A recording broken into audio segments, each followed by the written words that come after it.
The body of 18-year-old black teen Nolan Xavier Wells has been found. His white friends who were with him on the trip have already hired lawyers. Wells vanished July 4 during a 4th of July boat outing to Horn Island, Mississippi, about 10 miles off the Gulf Coast. A park ranger found him in the water near the northwest end on July 6th. His phone was not with him. It was in his father's possession. The island has no cell coverage and is only accessible by private boat. Search teams, including the Cajun Navy, scoured land and sea since his disappearance. Authorities have not said how many people were on the boat or who made the missing person report. But online video suggests a possible altercation before the friends left Wells behind. One friend is the child of a judge, and all of them quickly retained lawyers. Wells was reportedly heading to meet a girl, but instead his friends took another boat and departed without him. Why did his phone return, but he did not? Why the immediate legal protection? The family and activists are furious, comparing this to other cases where black victims' deaths were dismissed as accidents. Service Sam here, and this Nolan Xavier Wells case is just not sitting well with anybody. Especially people in the black community are not trusting what happened. They're not believing that this was some type of accident. He was allegedly going to see a girl, and so I guess a guy named Warren, one of the friends, left him behind. He went on another boat. There's video circulating online that almost shows that there was some type of potential altercation or fight that took place. Then it turns out one of the kids who made it back safely, their parent is a judge, and all the kids are lawyered up. Why would you be so lawyered up so quickly if there was nothing that you did wrong? Now, this is reminding a lot of people of Tamla Horsford, who died on November 4th, 2018 in Cummings, Georgia. She's a black mother of 5. She attended an... Got to teach your kids, especially your kids that are hanging out with rich white kids. That is not good. You got to stop letting them hang out with rich white kids. This Nolan Wells situation never should have happened. Doesn't look like you? Would you feel differently about his friends minimizing his life if the victim looked like this? More like you? What if I told you that this is Nolan Wells' grandmother, which makes Nolan's mother half Asian and Nolan himself a quarter or an Asian person himself? And if you think that couldn't happen to me, that happened to Nolan because he's partially black, then I'm going to remind you of Nancy Ying, the 29-year-old special needs teacher from Alhambra, California, who went missing while she was on a yoga retreat on Lake Adelan, Guatemala 3 years ago. Who, just like Nolan Wells, put his trust into his white friends, thinking that they're just going out for a good time on the water. Nancy Ying also put her trust in her white friend, Christina Blazik, while going out in the water, thinking that they're about to have some fun. But just like Nolan Wells' white friends, who all claim that they don't know what happened to Nolan and just thought that he was on another boat, but then as soon as they got back, deleted all of their social media accounts, including Warren Hudson here, who up until 9:30 last night still had his profile up and now is gone. And allegedly, at least 2 of them immediately lawyered up upon getting home. Christina Blazik, who had told officials in Guatemala that she did not see what happened to Nancy, whether she jumped in or fell into the water, as soon as she returned to the United States, deleted her socials, lawyered up, and through her lawyer tried to claim that they were barely even friends. Wow. Which is weird because I didn't realize that people who barely knew each other put their arms around each other's necks and then held each other's hands while taking photos together. Who, once she returned home to America through her lawyer, was like, no, I tried to save her. Oh, by the way, also Christina and the whole rest of the yoga retreat decided not to even remotely help find Nancy Ying's body and then fled the country the next day before a police investigation could even be officially started. Wow. So not only if you care about community, should you also care about what happened to Nolan Wells, because this boy was also Asian. But if you only care about things that happen to people that look exactly like you, that's the problem. Because when we're fighting the same systems of oppression that places people of color systemically second class compared to the white counterparts, it bleeds into societal standards and even into interpersonal relationships. The effect is the same for all of us. And that is that our lives are not valued, which means that our lives are not safe. Demand justice and visibility for Nolan Xavier Wells. One of these has been set up for the family. If you are able, please help them out. You can find it right here. About black victims versus white victims is disgusting. Nolan Wells' body was found yesterday off the coast of Mississippi. If you didn't know, he was presumed missing and dead on July 4th. It is America's 250th birthday, and we're still dealing with this bullshit. He was celebrating with his friends for the 4th of July, and there's now circulating video that is going very viral of what looks to be him and his friends that he went with on the beach, and there's an argument. There's yelling happening. In the video, he looks to be very calmly standing still looking at his buddies. And somehow, the conversation is about his behavior. Why wasn't he on the boat? Was he drinking? Was he going from one boat to another? Now I'm going to give you a scenario. It's kind of morbid, so stick with me and trigger warning. If I show up dead, washed on a beach, my community of people where I was born are not going to go, well, how was Jake acting? Did he stay where he was supposed to? Did he start an argument with people? No, it's going to go, what the fuck? We have someone that would kill people out here? Jake, I love that guy. He plays for the football team. I'm just putting myself in Nolan's shoes. Nolan plays for the team. He's friends with those people. And the conversation is about his behavior. Just so. Let's be clear. He might have been friends with them, but they wasn't true friends to him. So frustrating. Like, racism is still alive and well just in the dialogue. Just in the dialogue. As simple as that. I just want this country to do better. And I see a future where we just stop with this bullshit and start going like, man, this kid was killed. Like, his On the 4th of July, he is celebrating with everyone. And he can't even do that. We can do better. We got to do better. Oh, and apparently one of the friends' moms is a local judge. And if you think that will work in Nolan's favor, you clearly don't know anything about the history of young black men in this country. Thank you. This isn't going to go anywhere. We have to speak up. White individual, I don't even hang out with white people like that. Anytime a group of Caucasians have accumulated in a designated area, as a white individual, I don't even hang out with white people like that. Anytime a group of Caucasians have accumulated in a designated area, something bad's going to happen. And as a black person or a person of color, you don't need to be there. If we're honest, white folks will make the same claim. Hell, black folks would too, about a bunch of black folks hanging out in a designated area. It doesn't always happen, but if you throw a bunch of YNs into the mix, you might have some shit on your hands. You don't. White people aren't safe. If you are the only black individual in that friend group, you don't need to be in that friend group. Get the fuck out of that friend group. What happened to Nolan Wells could happen to you. And I don't care how much evidence that law enforcement agency covers up and hides. If they classify him as a suicide or an accidental death, we all know that his friends, his supposed friends, they murdered him. There are so many black individuals who recently have been classified as suicides. We all know that they were lynched. Why? Because white people did something terrible and the law enforcement agency covered that shit up. Stop hanging out with white people. We are not safe. And unfortunately, under this administration, white individuals who have racist tendencies and who are racist, they feel emboldened enough that they know that they are going to get away with it. Stop hanging out with white people. Stop doing it. Emboldened enough. See, she's saying the same. This is a white woman said the same thing that I was thinking in regards to these white folks taking pictures with their alleged victims. They're so bold to take these pictures, post them to their social media, and still think that they're going to get away with it. I'm not offended if you are a black individual and you don't come near me and talk to me or any of that. You don't need to give me your time. Trust me. While I know I am a safe individual, you don't know I'm a safe individual.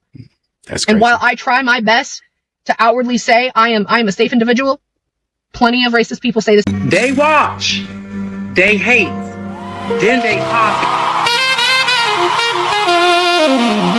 Yeah.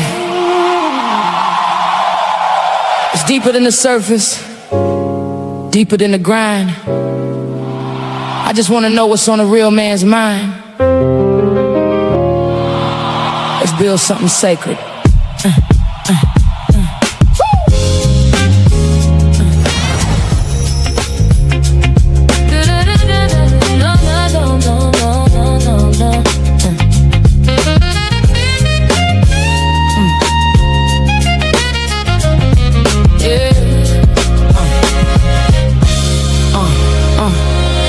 Trying to guess you, stress you, or finesse you. I just wanna bless you, see what's really in your mental.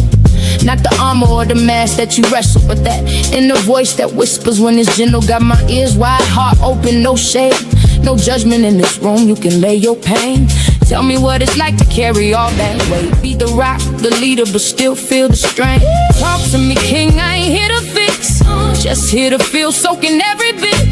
You ain't gotta rhyme it or keep it slick. I'm listening deep, I wanna hear what ticks. Blueprint to a man's thoughts starts by listening. Let him speak truth, no fear, no imprisoning. Open space, real talk, I'm just vibing in. Trying to know the heart that beats beneath the skin. Yeah, I just wanna know your mind. Every corner, every climb. You ain't gotta hide behind, just let it go, take your time. Take your time. Tell me about your father or the lack of his touch. Did that teach you silence or teach you to clutch? What do you dream when the world ain't tough? What do you need when strong ain't enough? Where's the joy that you bury in the grind? What fears dance in the back of your mind? Who taught you love? Who taught you war? What's the wound you still trying to ignore? You ain't soft for expressing what's inside. That's king energy, that's real pride. I ain't scared of your tears or your cries. I'm here to witness, not just ride.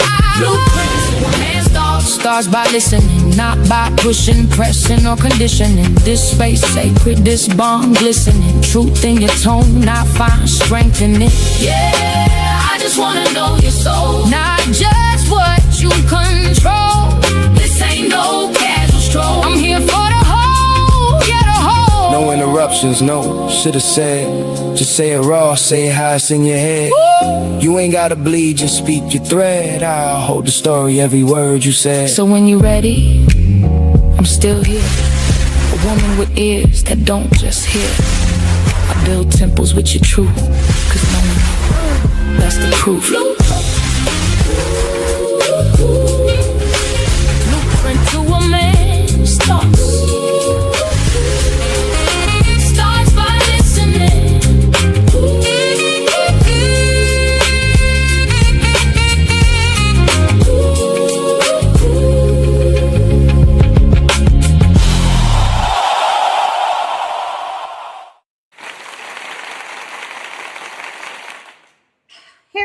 everybody. Welcome to Relative Vibes, where the vibe is always positive. How y'all doing on tonight? Hey, brothers. What's going on with you, Red? What's poppin', man? Good evening. Yo. What's going on? What's going on? What's going on? How's everybody doing this week? Chilling. Everybody chilling. Everybody chilling. Okay. It All right. rained out in Texas now, so they don't know what It's Oh, it raining rained? in New York. Yeah. It's Oh, bad. wow. Damn. It's going to be nice this weekend. We got the rain, but then next week is going to be all the rain down here. So, yeah. How you doing, Uncle Ricky? I'm great. How y'all doing? I'm good. I'm good. All right. Okay. Homie, how you doing? I'm all good. What's going on with y'all? Good. Because this is going to be a very sensitive topic. Okay. If you don't know what we're going to talk about, here we go. I have a little disclaimer I need to read.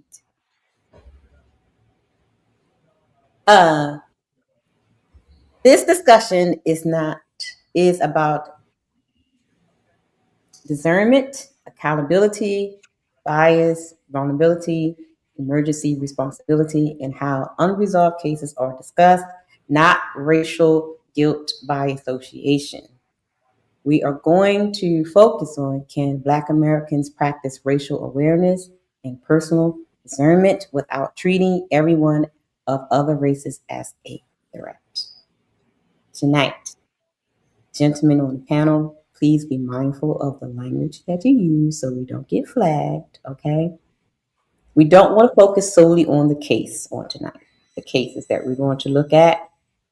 But we want to focus on everybody ain't your friend. And should we be hyper aware when we have friends of other races that have a history of racism or biases against us? Everybody got it? Fair? Yes, Yes, sir. ma'am. All right. Crystal clear. Yes, man. Okay. All right. So, my first question of the night.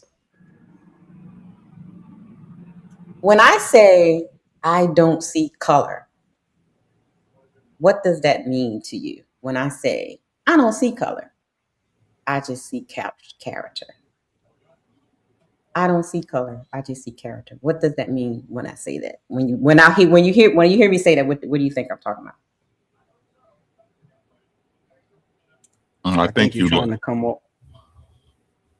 Go ahead, Uncle Rick. My bad. I think you lying. Okay. Because everybody sees color. Not saying that you shouldn't make it the basis of your understanding, but everybody sees it. Mm-hmm.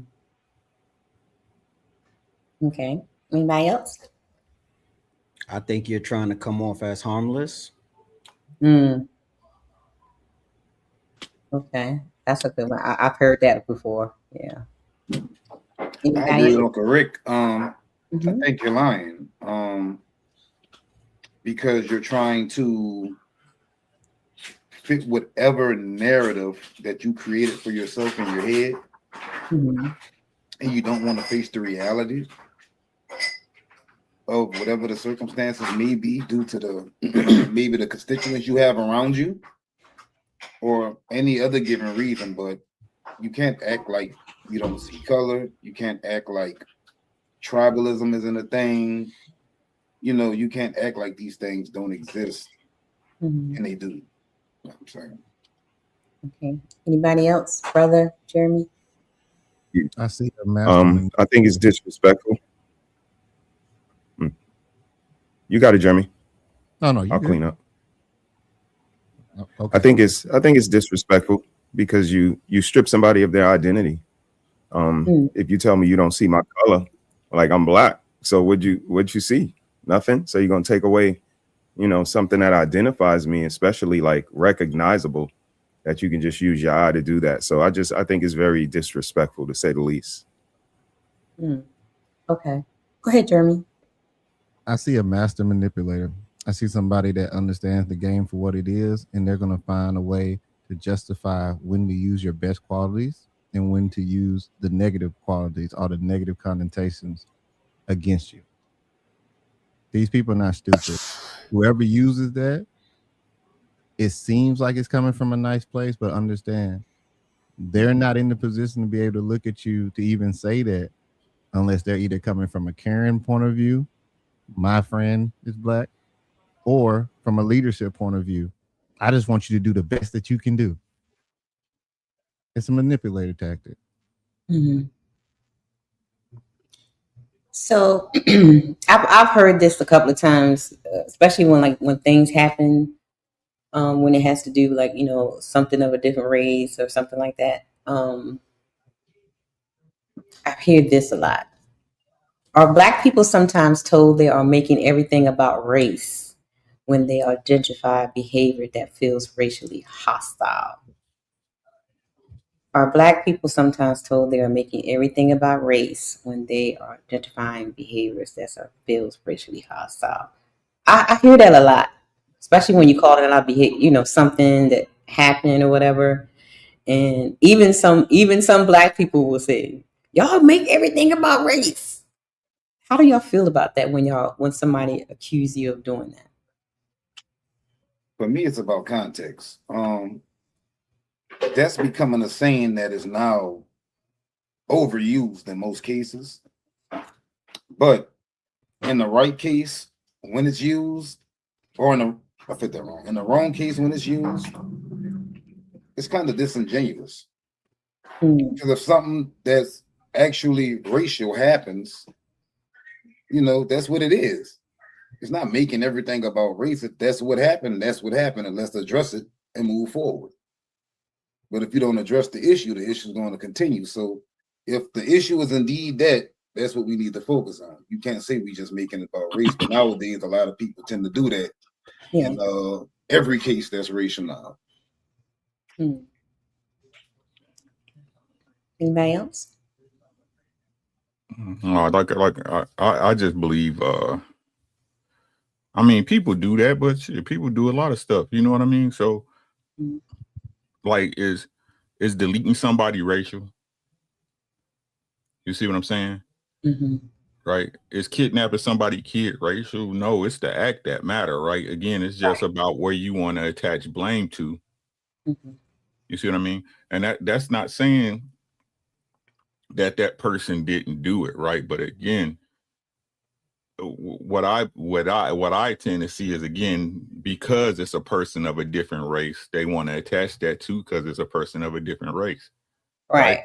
It's weird to me how when it happens amongst us, right, or your particular ethnic group, as they so say, it's an everyday thing.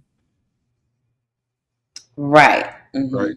It's in the hey, it's just another Tuesday. Hey, you heard such and such who got, you know, murked up down. Oh man, I pray for his family. Let me, you know what I'm saying? Mm-hmm. Right. So again, I think again, it's really at the crux of it is that it's tribalism. It's no different than if you like the Knicks or the Lakers. You know what I mean? Again, it's just another label that could be attached to put in division between everybody. And I'm not saying it's not warranted. You see what I mean? Right. Mm-hmm. Anybody else? Go ahead. You know Ron. me, I kind of I hear what everybody's saying, but I have my own view on it. I did a show a couple of weeks ago. It was called Everything Was, Everything Is, and Everything Always Will Be About Race. And it just is what it is. Like it's not something we can control anymore. Like it's beyond us.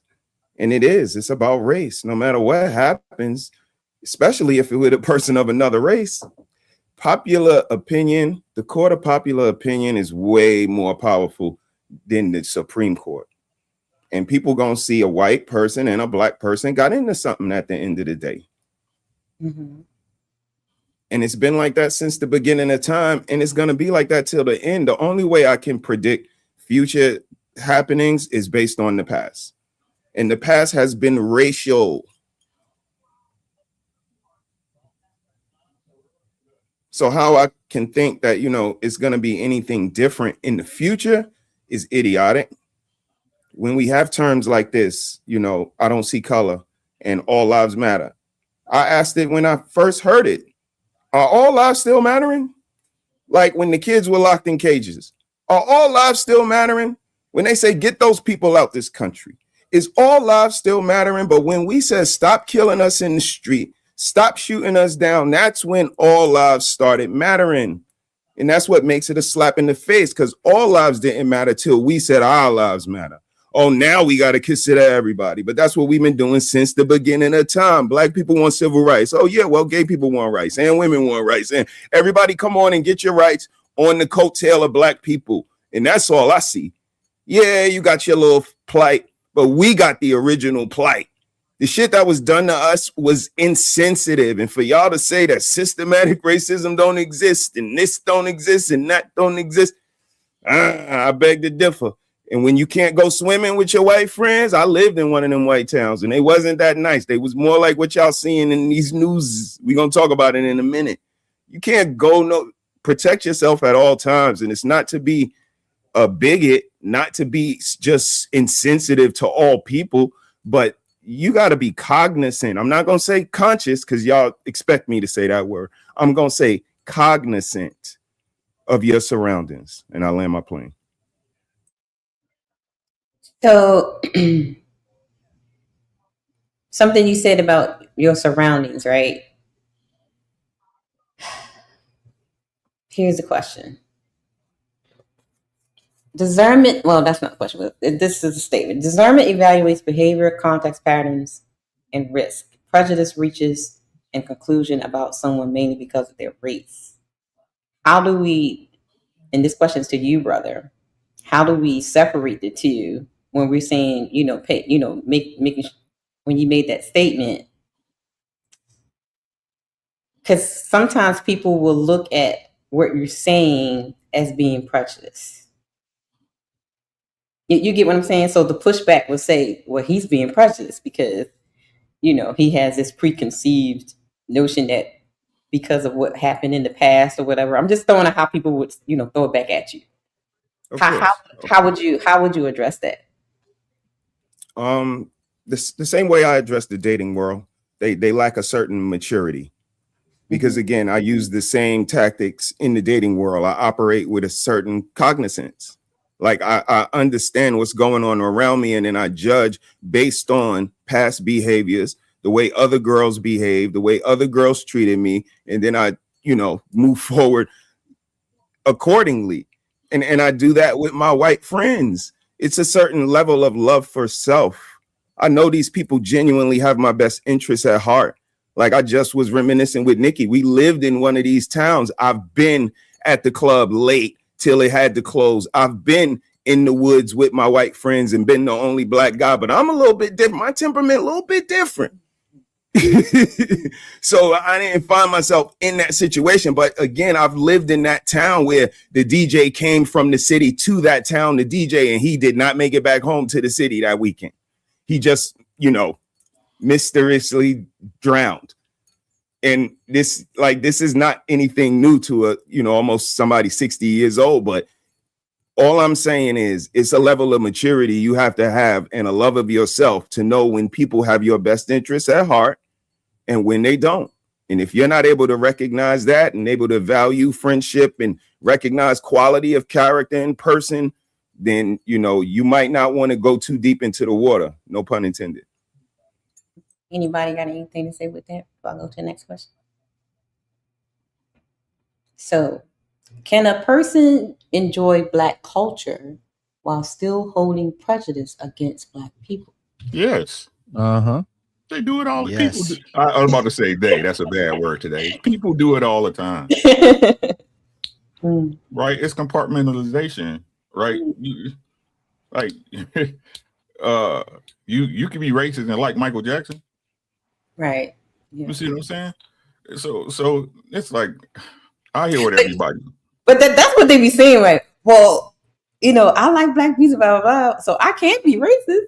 No, you can be whatever you want to be. I think that's the part of the game of life that people don't want to hold on to. You can do whatever you want to do, long as you're not hurting nobody. Right.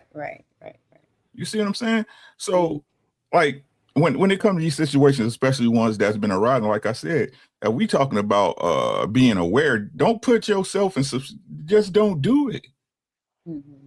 You see what I'm saying? Like I keep trying to tell we can't keep using saying these extreme things happen to us on a regular and we don't move extremely. Right? I'm 52 years old. I ain't never been in the woods with me just being a black guy. Okay. We gonna talk about it. Okay, You see thank what you. I'm saying? Yes. Like I'm about people. I judge people by the content and who they are, but I ain't stupid.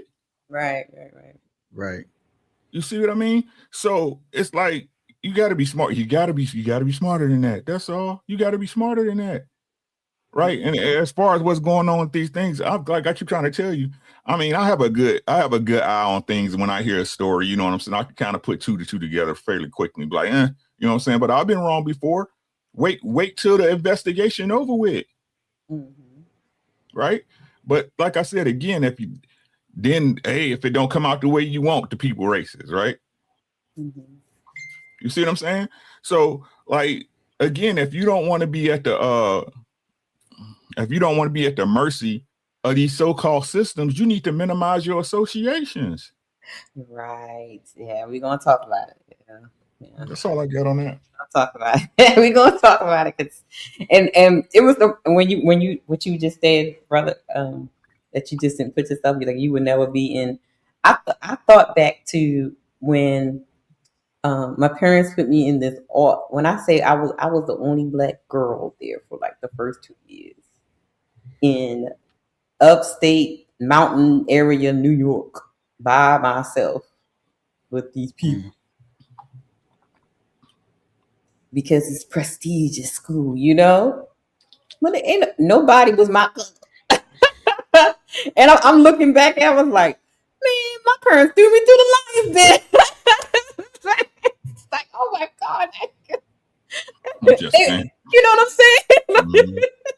I got recruited by the Lions then, sis. Right, like, oh my God. Well, let's take a look at the clip. Let me show the banner again because I don't think a lot of people know about. There are not just the 2 cases, but there are several cases that I couldn't get all the ones in thing, but recently. But I have a clip on the recent 4 here. And we all know about Nolan and Daniel. And this young man here, Jared, and we know about her, the young lady that was at the summer party. But this young man just recently turned up dead. So we're going to listen to the clip and give a little bit commentary on the news clips, but then we're going to go back into the conversation about everybody ain't your friend. You got to be careful, okay? All right, here we go, guys. Y'all ready? Tonight, the push for answers in the death of a North Texas teen. 3 months after the body of 18-year-old Daniel Irving was found in Lake Ray Hubbard, there's been an arrest in connection with the case. Our Jayla Washington breaks down the timeline of the last few months ahead of an update from attorneys tomorrow. Photos from over the years are some of the few things 18-year-old Daniel Irving's family has left. The body of the Honorable High School senior, who was on the swim team, according to his family, was found here in Lake Ray Hubbard nearly 3 months ago. And hand in hand since losing him, his loved ones are desperate for answers. As a mother, I knew something had happened to my child. On April 13, Daniel's mother says 2 males who were her son's friends picked him up from their home to go fishing. She says she couldn't reach him shortly after. I called and texted my son multiple times, and there was no reply. I was immediately alarmed. The next day, on April 14th, she filed a missing persons report with the Rowlett Police Department. Daniel had left behind his driver's license and money, which made her even more worried. After police put out a community alert online on April 16th, Daniel's body was found in Ray Hubbard Lake on April 17th. What is going on with this water? Hey, what's going on with the water, man? Like, Water's powerful. Water's powerful. everybody getting found in lakes and carrying on. What? Hey, wait a minute. If you want to go down that rabbit hole, I mean, that's probably got something to do with sacrifice. And if you want to go down that road, yeah. So tune into witching hours. We go. And water is easy to explain. Like they drowned, and we couldn't get to them, or I tried And the or thing of whatever. all But black water, people can't swim thing. water, water, Yeah. water is It's easy. natural things easy in to there that's gonna take care of the body. Yeah. So I mean, And then like in the case with Nolan, he was a swimmer. So, but anyway, that Nolan case is different though. yeah. Okay, here we go. 4 days after he went missing, Daniel's mom says police told her they couldn't ping his phone before then because of privacy laws. They have been met with delays instead of accountability. Civil rights advocacy groups Next Generation Action Network and Justice Seekers are now working with the family and have criticized how the Rowlett Police Department has handled the case. The groups say one of the people Daniel was with before he went missing came forward after his body was found and said what happened was an accident. Daniel left a home with somebody, went out there, Lake Ray Hubbard, with somebody, but nobody called his mother, nor called 911. Police arrested 19-year-old Lucas Roper on July 9th near... Child. And I believe there's another Caucasian young man was arrested yesterday or today. 3 months after Daniel's death and charged him with tampering with evidence with the intent to ruin it. The mysterious death of a black mother in North Georgia. Police ruled Tamla Horsford's death at an adult sleepover party in 2018 accidental, but there is renewed interest in the case, and celebrities, including rapper 50 Cent, join more than 500,000 people calling for justice, and now Horsford's family is speaking out. CNN's Linda Kincaid reports. With a beaming smile and a sparkle in her eye, Tamla Horsford was a ray of light, according to her family, a mother of 5 boys who put everyone else first. Super mom. She made sure she could provide for them. She was always the type of person who would stand up for the little guy, Now her tragic death is seeing renewed cries for justice in the midst of a nationwide movement. It's unfortunate that it has to take other people's heartbreak and other people's loss for the proper attention to be given to this case involving my sister. In November 2018, Horsford went to a friend's sleepover birthday party at a home in North Georgia. The next morning, the 40-year-old was found in her pajamas, unresponsive, in the backyard. Until now, her family has not spoken out publicly. Their grief still as raw as the night Horsford died. It's just sad for me to tell about them. The Forsyth County Sheriff's Office ruled her death an accident, concluding she fell from a second-story balcony. An autopsy uncovered a blood alcohol level of 0.23, nearly 3 times the legal driving limit in Georgia. Traces of Xanax and marijuana were also found. But never, ever have I seen my sister become sloppy drunk and incoherent. And so I doubt that she would pick, a sleepover with people that she was just getting to know to start behaving that way. Wait a minute. I didn't know that. She was just getting to know these people? We can't pretend. Like, look, I understand we want to put race on everything, but come on, man. Like, she was talking. Unpopular opinion. She went over there to get fucked up, man. Like, I'm gonna be honest, man. Yeah. Like, you do the wild with the white people. All right. So I'm sorry. That's my one. Sorry. No, you good. You do it. I know the note. Hey, look, homie. I mean, not homie. I thought about homie because I got some white friends here in New Orleans, right? They drink different things. They do everything different. So my white friend, she was like, "Hey, take this." It had alcohol, a Red Bull, and coffee. Yes, That's ma'am. the kind of stuff that they drink. Yes, ma'am. So I can see her taking a drink or something, and I'm just saying, bro. I didn't see women get dog ass drunk. You hear me? Mm-hmm. I'm talking about they fall asleep, wake up next day, don't know where they was at. You know what I mean? Like you can't help who your family is. You can't help who you come from. But the 2 most important people that you select in your life is your mate and your friends. Mm-hmm. Let's go. It's your mate and your friends. So like I said, look, I hate the assumption because wasn't nobody there. You wasn't there. You don't know. Like I said, we can put together and we can assume and we can presume, and then when the facts come out, hopefully you lucky and you hit the jackpot. Ain't gonna help you none. Don't help me none, right? But you got to be careful. You're a married woman with 5 kids. Go home. Yeah, I wouldn't be doing no sleepovers as a married woman with kids and stuff like Fact. that. That is so childish. Like As a I don't grown see, I person. don't see the person. I don't see Go the home. purpose of that. And then, but I want the homeowner part that she said that it was with people she was just getting to know. Why would you spend the night with somebody that you are just getting to know? I have my That's ideas, but a red my flag. business. That's a red flag for me, That's right what I'm there. saying. I got Pineapple my party. ideas, but that's my business. So I mean, you know, Uh-oh. discernment. You know, like Uh-oh. what happened to that intuition thing that y'all divine feminines be talking about? No, you know see, that don't exist. no, she I'm just saying. you know, The divine feminines be like, you know, they sometimes we it be should know. failing you. That's why you And- can't lean to your own understanding sometimes, but don't worry about it. And what I see too, that's a big problem, especially in those situations. Like, yeah, people be thinking they still 30 and 23. You know what I'm saying? Trying to kick back a bottle of Patron. You can't do that no more. Right. You'll kill yourself. Facts. You will kill yourself. It's a fact. Right? Thinking, you looking at, hearing the stories of hot girls, and you went, no, Yeah. no. Take it, get your little nip, and go and sit yourself down somewhere. Exactly. Yeah. Oh, brother, play the clip in and y'all can jump in. I gotta turn on the air. It's hot. Ooh-wee.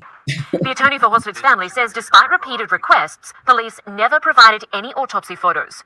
The Georgia Bureau of Investigation says he didn't follow procedure. Ralph Fernandez says that's not true. How unusual is it to request autopsy photos and not be given them? It's never happened, but it defies logic. And he claims that's not the only issue that defies logic. The placement of the body, multitude of injuries, what I would consider to be defensive injuries, the inexplicable post-mortem bleedings.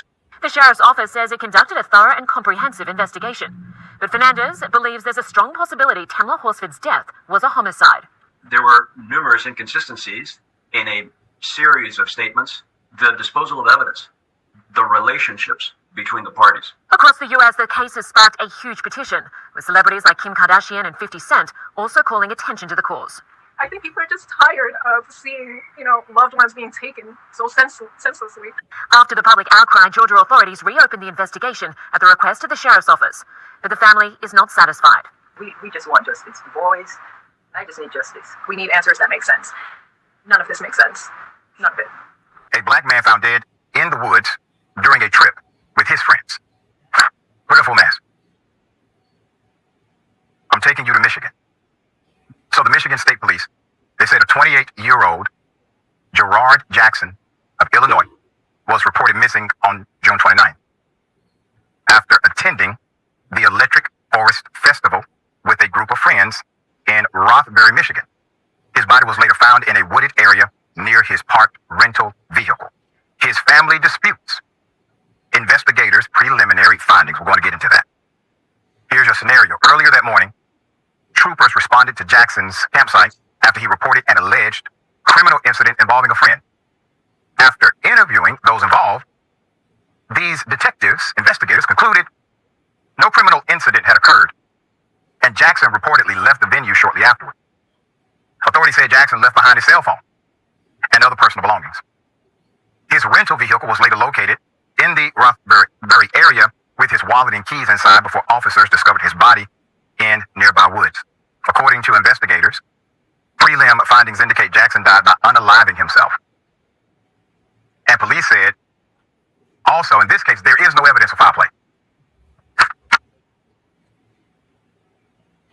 There's more to the story, okay? But police literally came there because the report went out. There's criminal activity here. What was that criminal activity alleged?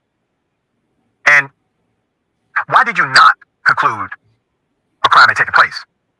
There's more. Jackson's family, they have publicly challenged this whole narrative. The conclusion he died by unaliving himself, according to a Facebook post shared by Jackson's aunt, which has been reshared by Atlanta Black Star. Jackson traveled to the Electric Forest Festival with a group of friends after renting a truck and driving. They allege the group returned home without him after he disappeared. Quote, he had no history of mental illness, end quote, a family member said. described as an inaccurate narrative about Jackson's mental state. The relative also said Jackson was the only black person in this group and questioned what happened between his disappearance and the discovery of his body. Officials said investigators are following up on leads to determine exactly what happened. End quote. There's another death at that same festival, by the way. The discovery comes as authorities continue investigating another case connected to that same festival. On the final day, which was June 28th, a sanitation worker found the body of a newborn inside a portable toilet in the Good Life camping area. Michigan State Police said an autopsy has been completed, but investigators are awaiting the medical examiner's final report to determine cause of death.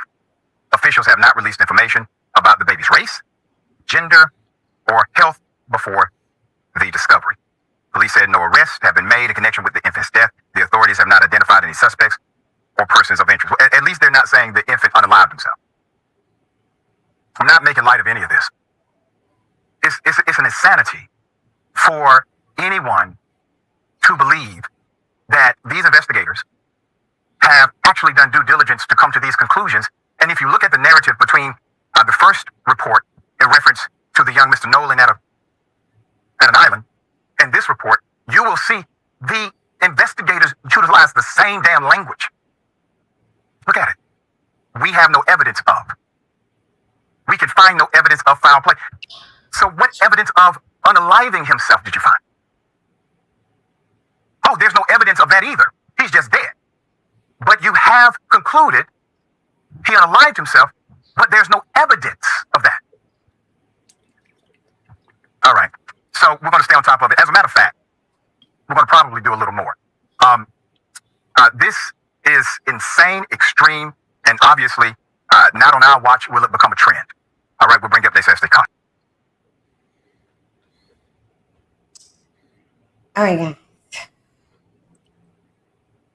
My first question is, should your intuition carry more weight when you are the only person of your race in an unfamiliar social environment, or should the same safety standards apply everywhere? Brother, can you control the car? I just heard that, what you call that mosquito spraying thing truck just went by. I need to cover my babies up so they don't get Okay.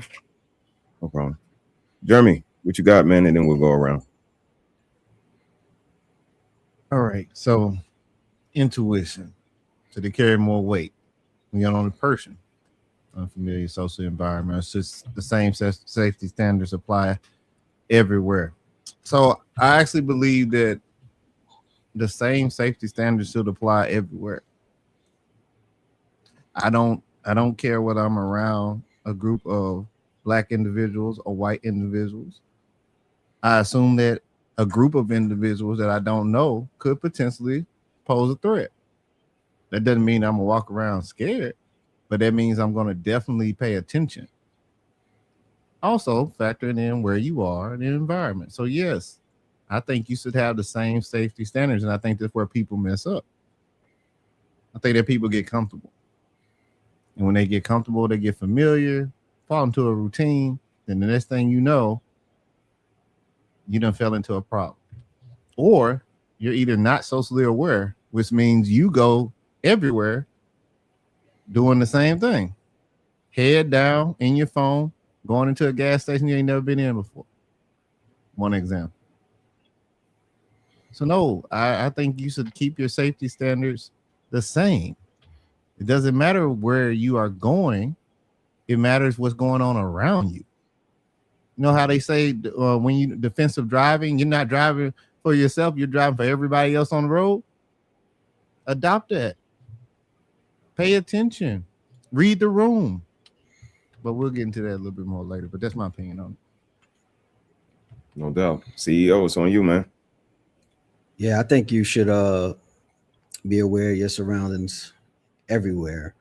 To make it personal, like I'm the guy that like you don't want to hang out with sometimes, because it's like I'm always identifying the problems that's around, and people would be like brushing it off, but it's like, yo, they over there getting a little bit too lit. This chick is talking with this man, but she came in with this one. It might get a little spicy, then bam, a shootout happened. You feel what I'm saying? So I think you need to be aware all the time. And yes, trust your intuition. You feel me? If you the if you the only person that if you're the black spot in the room, you shouldn't be in that room too long. That I'm gonna just leave it there. True indeed. Uncle Rick's on you, bro. Sure, intuition carry more weight when you are the only person of your race in an unfamiliar social environment. Which it's the same standard everywhere. Right. Black or white, is you outnumbered? You see what I'm saying? Like, are you outnumbered? Is it more people around you that don't have your not just your safety, but their safety, right, in consideration? You got to know when to lead a party. Right. Yeah. You got to know when to lead a party. Right? The bad stuff usually happen in parking lot pimping. Right? When the club let out, that's when stuff usually go down. Big facts. Right? So, I mean, like I said, it's just knowing it's just having an understanding of the people that are around you. And even in those situations, life happens and you never know what somebody gonna do until the test pop up. You know what I mean? So like, if we talking about men, I told y'all before, you got to learn to be happy in your own solitude. Yes. Right. You got to learn to live in that, because everybody around you, if they not gonna have your best interests at heart. Right. So like I said, black or white, am I outnumbered? Am I around am I in a group with a bunch of people that want to crack jokes on the slide? Right. I'm around a bunch of people that the conversation stop when I walk in. You know what I'm saying? So like I said, they your friends, you picked them. So it's completely up to you. I'm glad you said that. Appreciate that. Homie didn't answer. What's your answer to the first question, homie? I believe it's both.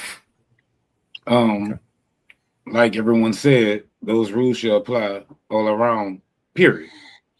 But you have to understand when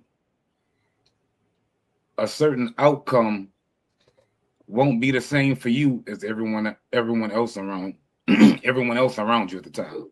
For example, I had a little white boy I was cool with a while ago. We was riding through a part of the city called Gretna, and the police are bad. They're racist. They and I was pretty much telling him, be careful, watch your speed and everything. I ain't got no record, but they don't care. They're, oh man, man, fuck the police. My bad, red. Dang, I was doing good. But pretty much he was being nonchalant about it, as if, with a lack of respect for the, oh man, I'm not worried about them. I tell them this and that, and I had to tell them, hey, bro, however your interaction will go with them, it's not going to be the same for me, even though I'm with you. So I believe it's both, because depending on the scenario, you have to understand who you are and who the people that you're with are. Then you have to understand how a certain event or outcome is going to play out for you as opposed to them. Will work for some, might not work for others. That's so a fact. That's when discernment comes in. You can, one rule of life doesn't apply to all situations. So overall, I believe it's both.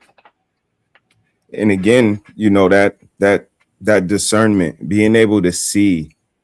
I think the people who have your best interests at heart, they know the story better than you. Yeah. Like my boy be like, yo, bro, come on, man. Like, I know what it is. I know they can't wait to get you. Like, they know better than you. They know the play. They know what we go through. And that's why they kind of shine a little bit different than the other ones, because they not acting like they don't know what reality is. Like, I know history says one thing, but the past is something completely different. I agree with the fellas. Protect yourself at all times. I think sometimes my list might get longer. When I get with them, the list might get a little longer. It's one or two things I got to look out for extra. Like I said, I'm definitely not going in the water today. It's definitely not going to be. We're definitely not doing.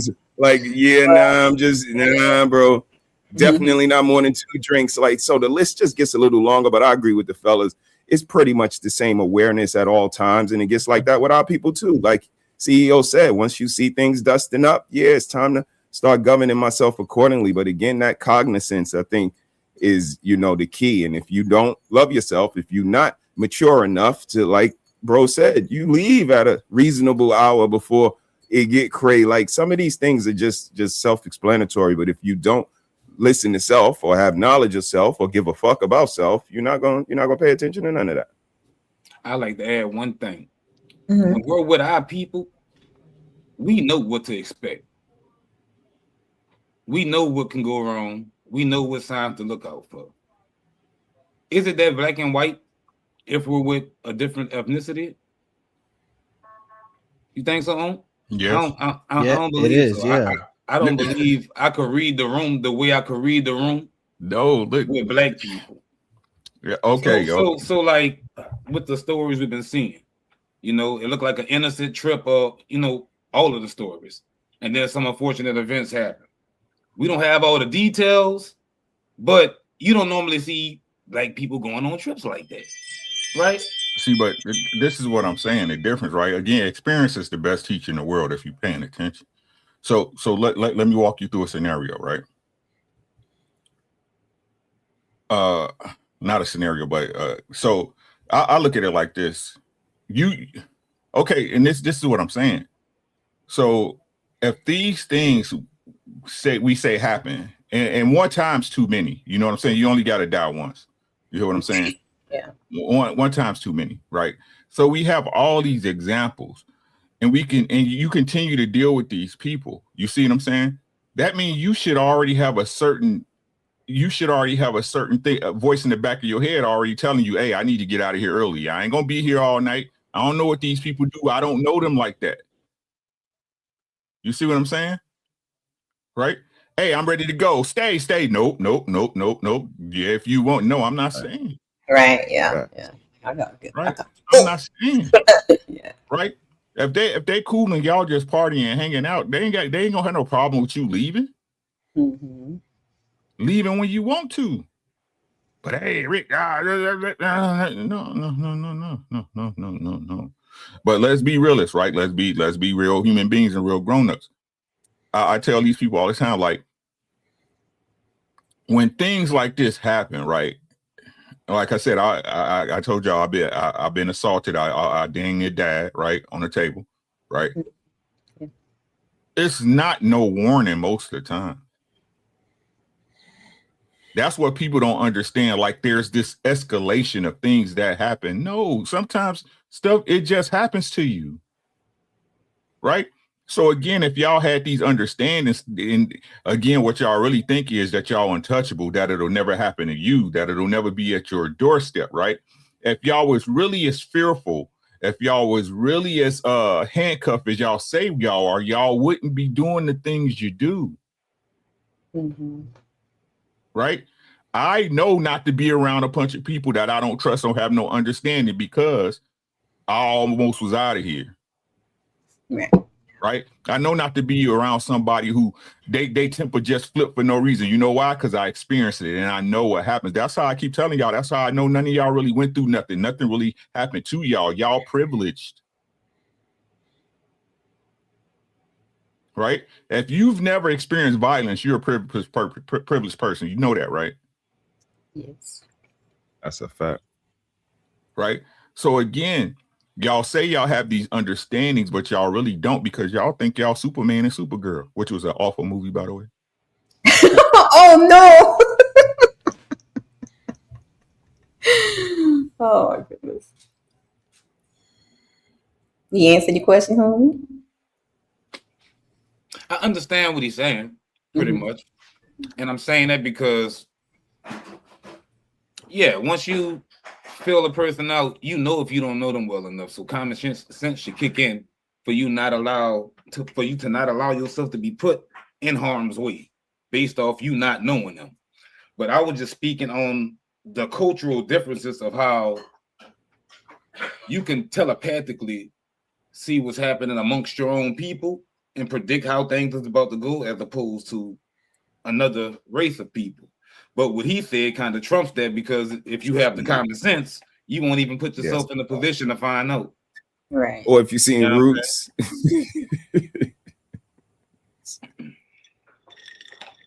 Can we tell by how, like when you're talking with a person of another race, how they react to when you talk about the history? Because like some people, they will get like annoyed and and do the so that's the biggest mask. Wait. You'll be surprised. They actually know more about our history than we do. That's the biggest mask. The what they have them in school in the schools now, like cultural liaisons. Mm-hmm. That's the big no. I keep trying to you'll never know till you know. Mm-hmm. That's the issue, right? You'll never know until you know. So again, I'm asking y'all as Black people, right? With these understandings that y'all have these so-called, okay, I don't know how they act. I know how my people act, but I don't know how they act, right? Mm-hmm. Yeah. Why don't people move more carefully? Mm-hmm. Nobody ever want to nobody want to ever admit that you was trying to hit that redhead. That's why you stayed. Facts. Guilty as charged. You see what I'm saying? Right? We not being real about the situation. And like I said, again, it's just tribalism, and like bro said, it's part of the thing that we in. It's America. You can't avoid it. You got to learn to move. You got to learn to move move in it without being part of it. You see what I'm saying? So, but my thing, y'all know me. My thing, how is that any different than down in Memphis when a little girl was twerking and her own friends ran her over with the car because they did it? Right. The girl who got deleted when they went to Jamaica or whatever it was, right? Yep. Y'all remember that? Mexico. Yeah. It happens. Stop putting yourself in these situations with people that you really don't trust, or you believe you know and you don't know them. Right? Like I said, that's dangerous. That if you go on a trip with your family, right? Red, you, Caleb, your dad, y'all fly out, right? Y'all go to Cancun, y'all going on a trip, the van break, y'all going on an excursion, the van break down, y'all in the bad part of Mexico, right? Where the cartel run, right? Oh God. Right? No. Listen to what I'm saying, right? Bad boys. Right. So that's a bad situation, right? Mm-hmm. Bad situations happen when you with people that you trust, that you love around you. So what make you think bad situations don't happen with people that you don't know? Yeah, that's wild. Right? So again, if y'all understand these threats, why do y'all continue to do it? Because you think you Superman. You think life not gonna happen to you. Yeah. And to your question, Rose, Red, when we talk about the history, it's a few ways it could go, right? Mm-hmm. If they start to get like overly empathetic about it, my antennas go up, right? Yeah. Okay. If they're willing to have the critical conversation, Mm-hmm. I feel a little bit more safely.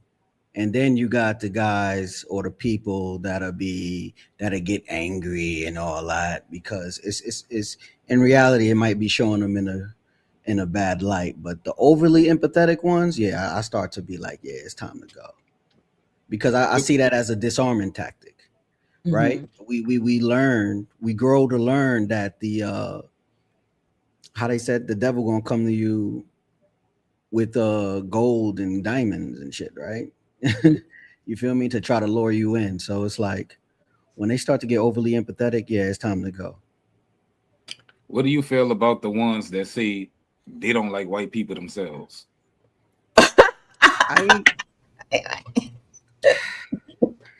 It's 50-50 with them, because it depends on how well I know that person, right? Because like I see it as this: everybody's trying to play a game, Mm. right? And everybody's not trying to show their next move. So it just depends. I gotta watch them. Like I have to watch them. I gotta watch what they're looking at. Like, you feel me? Like I gotta watch how much they drinking. I gotta watch if they watching me. You feel me? Like I don't.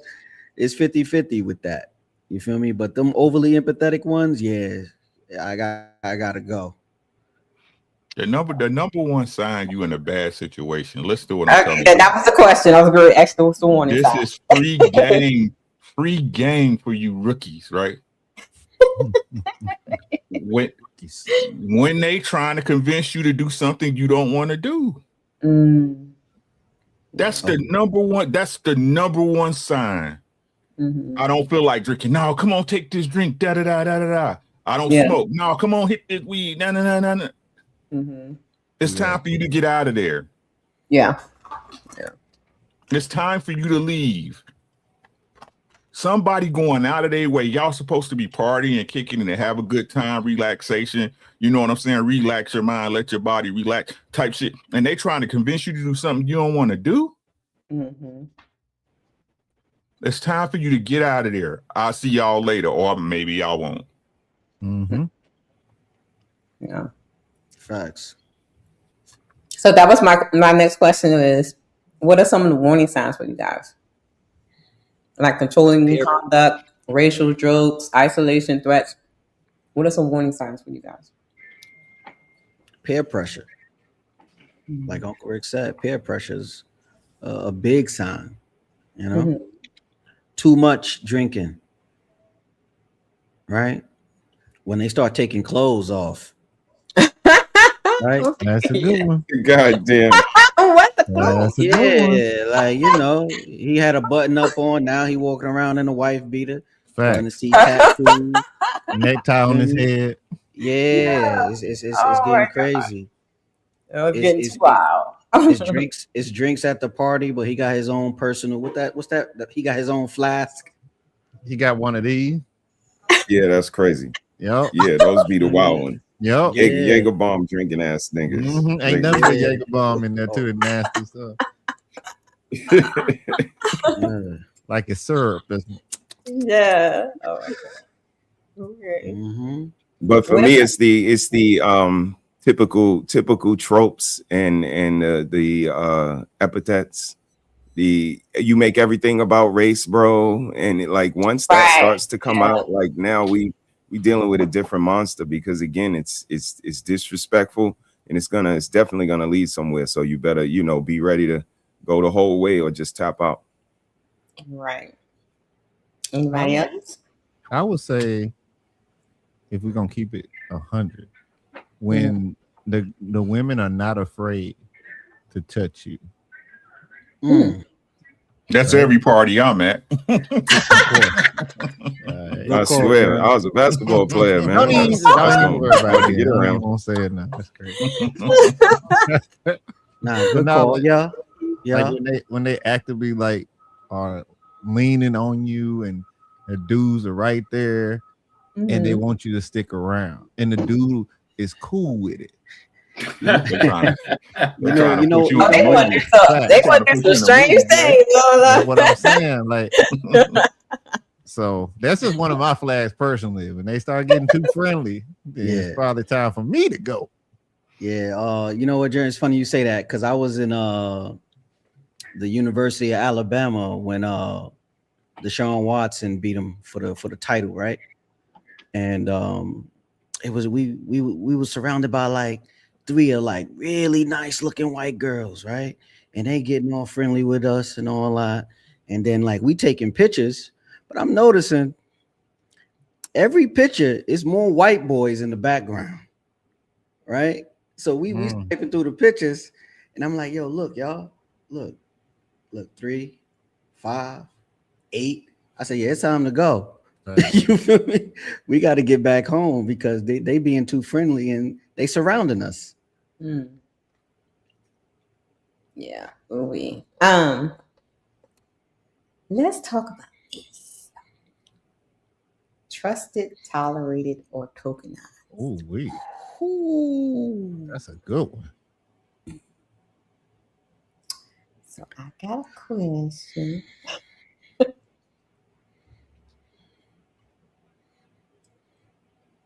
Does being included in a friend group means they respect you? No. No. Nope. Not at all. Hmm. Not at all.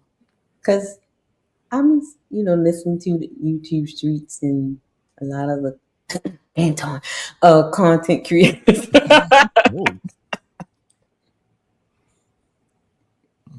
Say because they're accepted in these places.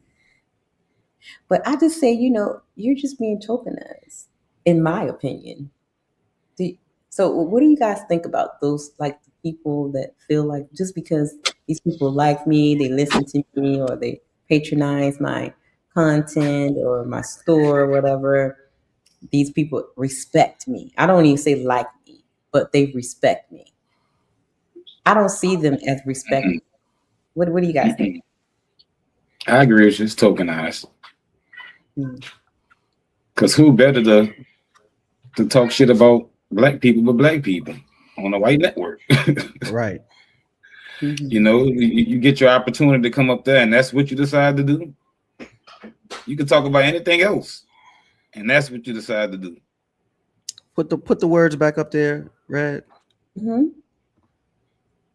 Trusted, tolerated, or tokenized. Tokenized. Right? I think you tolerated so you can be tokenized, so they can seem trustworthy.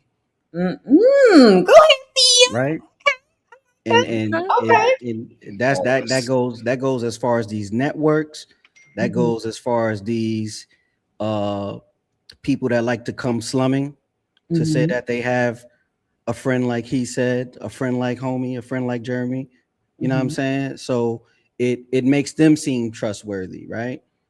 So that's why you tokenize, because it's like I had a roommate situation and his girlfriend was a white girl.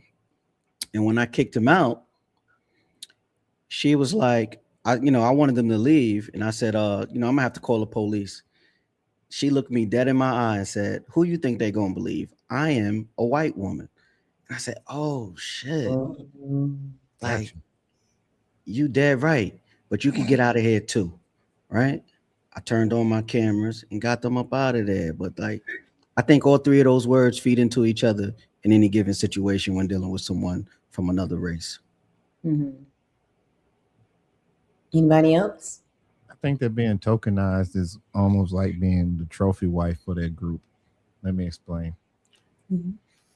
A trophy wife is just there for looks, but her opinion is not needed.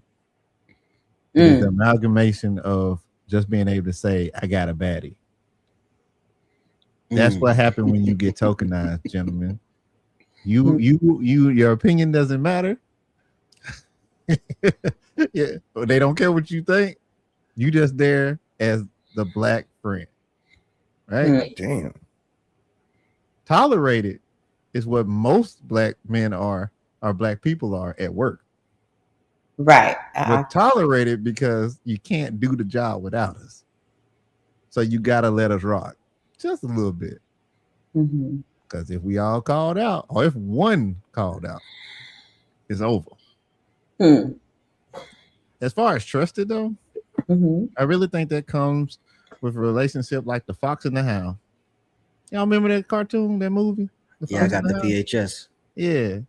Had a lot of problems, right? I'm a hound dog. You know what I'm saying? Yeah. But they really had a real deal trust in relationship. Now it looked crazy because the hound still had to do what the master said, and the fox was still wild. What am I telling you? Pay attention, because even if you trust them, at the end of the day, they got to do what their programming is going to make them do. Anybody I else? think it's trusted.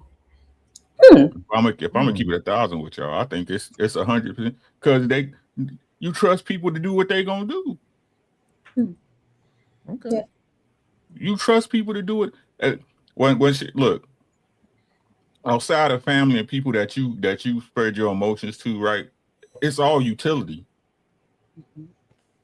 That's what it's about. It's about utility. What can I use this person for? They simply using them people for a means. It's cool.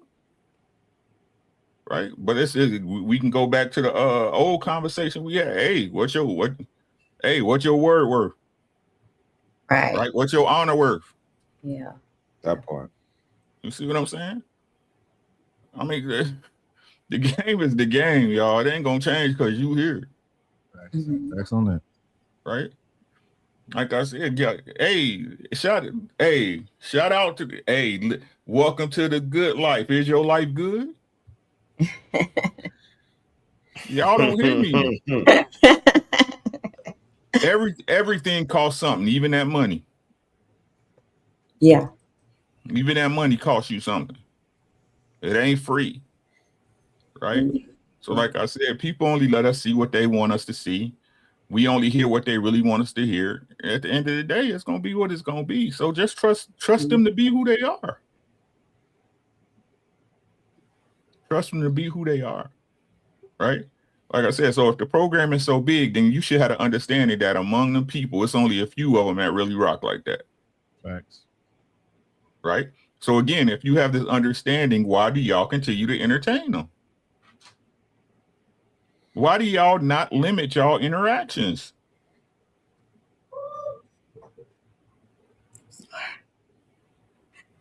I'm sorry. Down they celebrating. Big facts. Let him have a good time. Y'all can hear him down.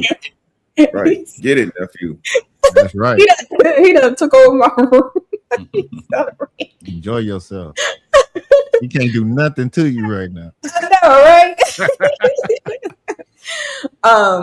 I'm torn between two questions because they're kind of like overlapping. So let me ask you both of them, and then y'all can put it together.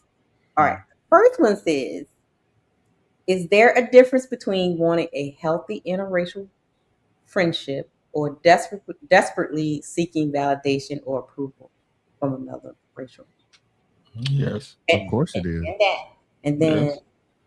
I think this one bleeds into it as well. Can the desire to be accepted by people of another race cause someone to ignore, disrespect, racial jokes, cold language, and uncomfortable behavior? Yes. Candace Owens. Dang, huh? Hey, don't be talking about my Candace. For real? I like Candace, but she's guilty of it. She's doing the Lord's work right now. She's doing the Lord's work. I like the Lord's work. Okay, I'm about to take write one, it man. down. Put him back on probation. I don't know what she's doing. What she was doing. No, right now. listen She's to doing me. the Lord's work. I like Candace, but she's guilty of that. It's all the Yeah, same. yeah. She's guilty of it. The only difference is you like that person. Facts. Yeah. Like, and I do. That's all I'm saying. And so like, I like so what's the big whoop? You see what I'm saying? The big whoop is that it's white and black. Like I said, because if it was just that conversation on the side of just between, it wouldn't be no big deal. Right. Yeah. That's what I'm saying. Like, and listen to what I'm saying. I'm not saying these things don't happen. I'm not saying with some of them that there's not racial tones to it. Right? I'm not saying that. But what I'm saying is, again, if this is what it is, and y'all keep saying that this is what it is on a large scale, why y'all keep playing with these people? Why y'all keep interacting with these people? Why y'all keep relying on these people? Because they want validation from them. I don't want to be white. But me neither. Brother, I do like the credit though. The credit's Brother, where's the clip? You want to be Caucasian? That's what they.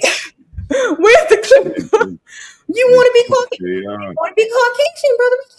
They want validation. That's what I'm saying. Like that's the conversation again that people don't want to have, right?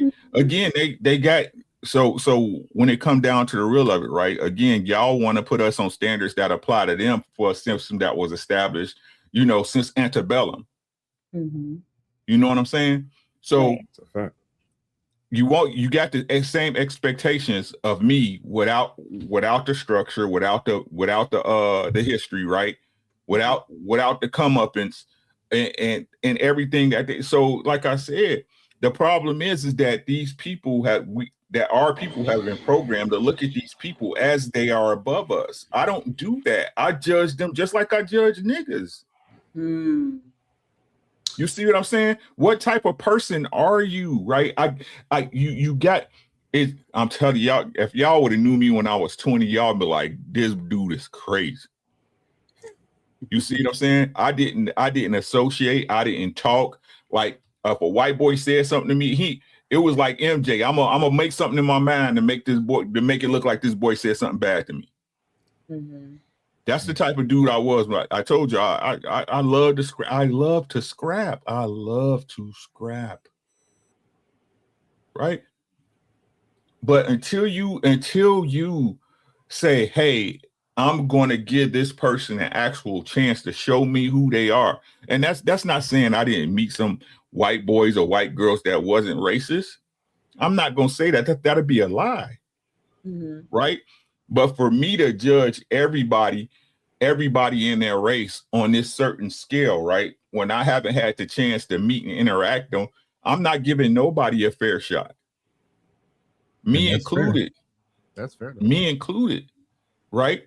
So again, but even with that being said, you're not gonna see me in the woods with 5 white boys by myself. Right. Situational awareness. I done did that a few times. So. Situational. I'm gonna be honest about it. In the water, not me. So like I said, y'all, it's like bro said, it'll never stop, because if it stopped, then at that point we would start getting more closer to God and Christ and actually working with people and making the earth a better place, right? Yep. But there's no money in that. Yeah, there's no money in that. I mean, we see that on the YouTube streets. Right. So of course, we're gonna see it in real life. So yeah. So it's something that you said, Uncle Ricky. It kind of slipped my mind, but it made my mind think about, is that why a lot of the cooneries, the ones that don't mind being token, they view them as above them, so that's why they will ignore the disrespect, they ignore the racial jokes, they ignore being set up and all these things, because they view those people as above them, so they want to be the token. Red. The analogy of the trophy wife matches these type of black people. I was just about to say, I look at that like a woman.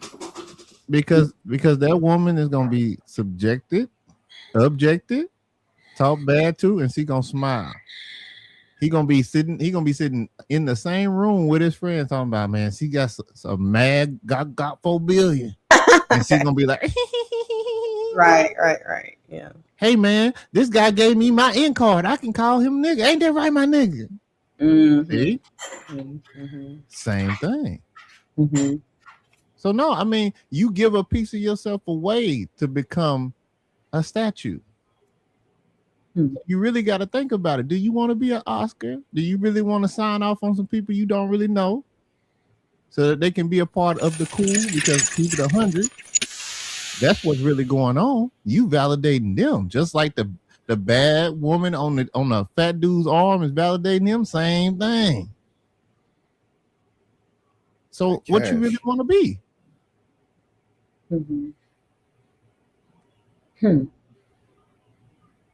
So do you guys think in these situations and other situations, regardless like the details, but just like the overall looking at, like, singled out, only person there, that color and stuff, and I'm just wondering, like, I would feel awkward. You get what I'm saying? Being like the only, I don't know, maybe it's just me. I would feel awkward. I don't feel awkward when I was in the space, but that's because I was there for a reason. So I'm talking like going to party, like in the instances that we looked at, going to a festival, going to the woods, going on a boating trip with people. I would. Well, for me, I would feel awkward being there, especially and then like in the instance of the slumber party, like the sister said, she was just getting to know these people, Now that's crazy.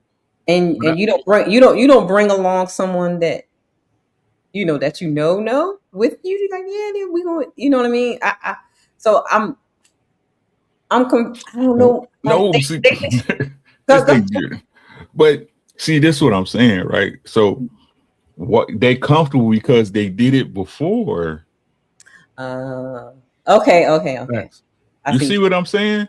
Right, It's right. like the chick who fly out, right? Yeah, she get flued out all the time, but then at one time, right?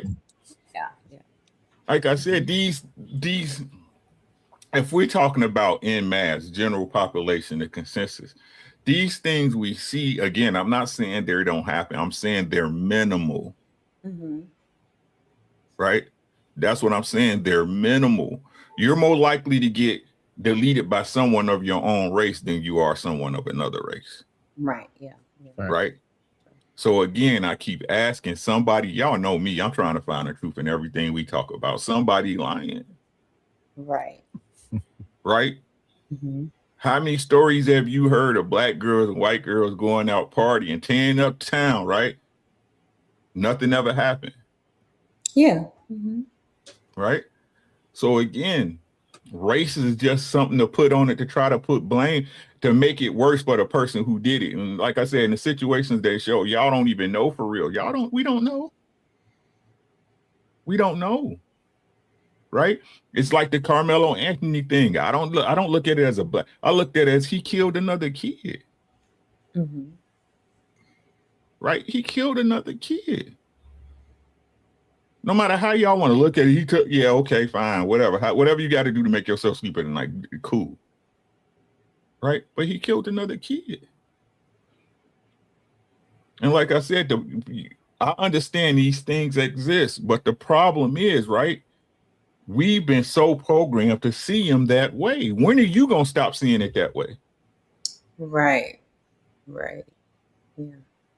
Now I will say that there are just some areas where my fellow black people are not going to be.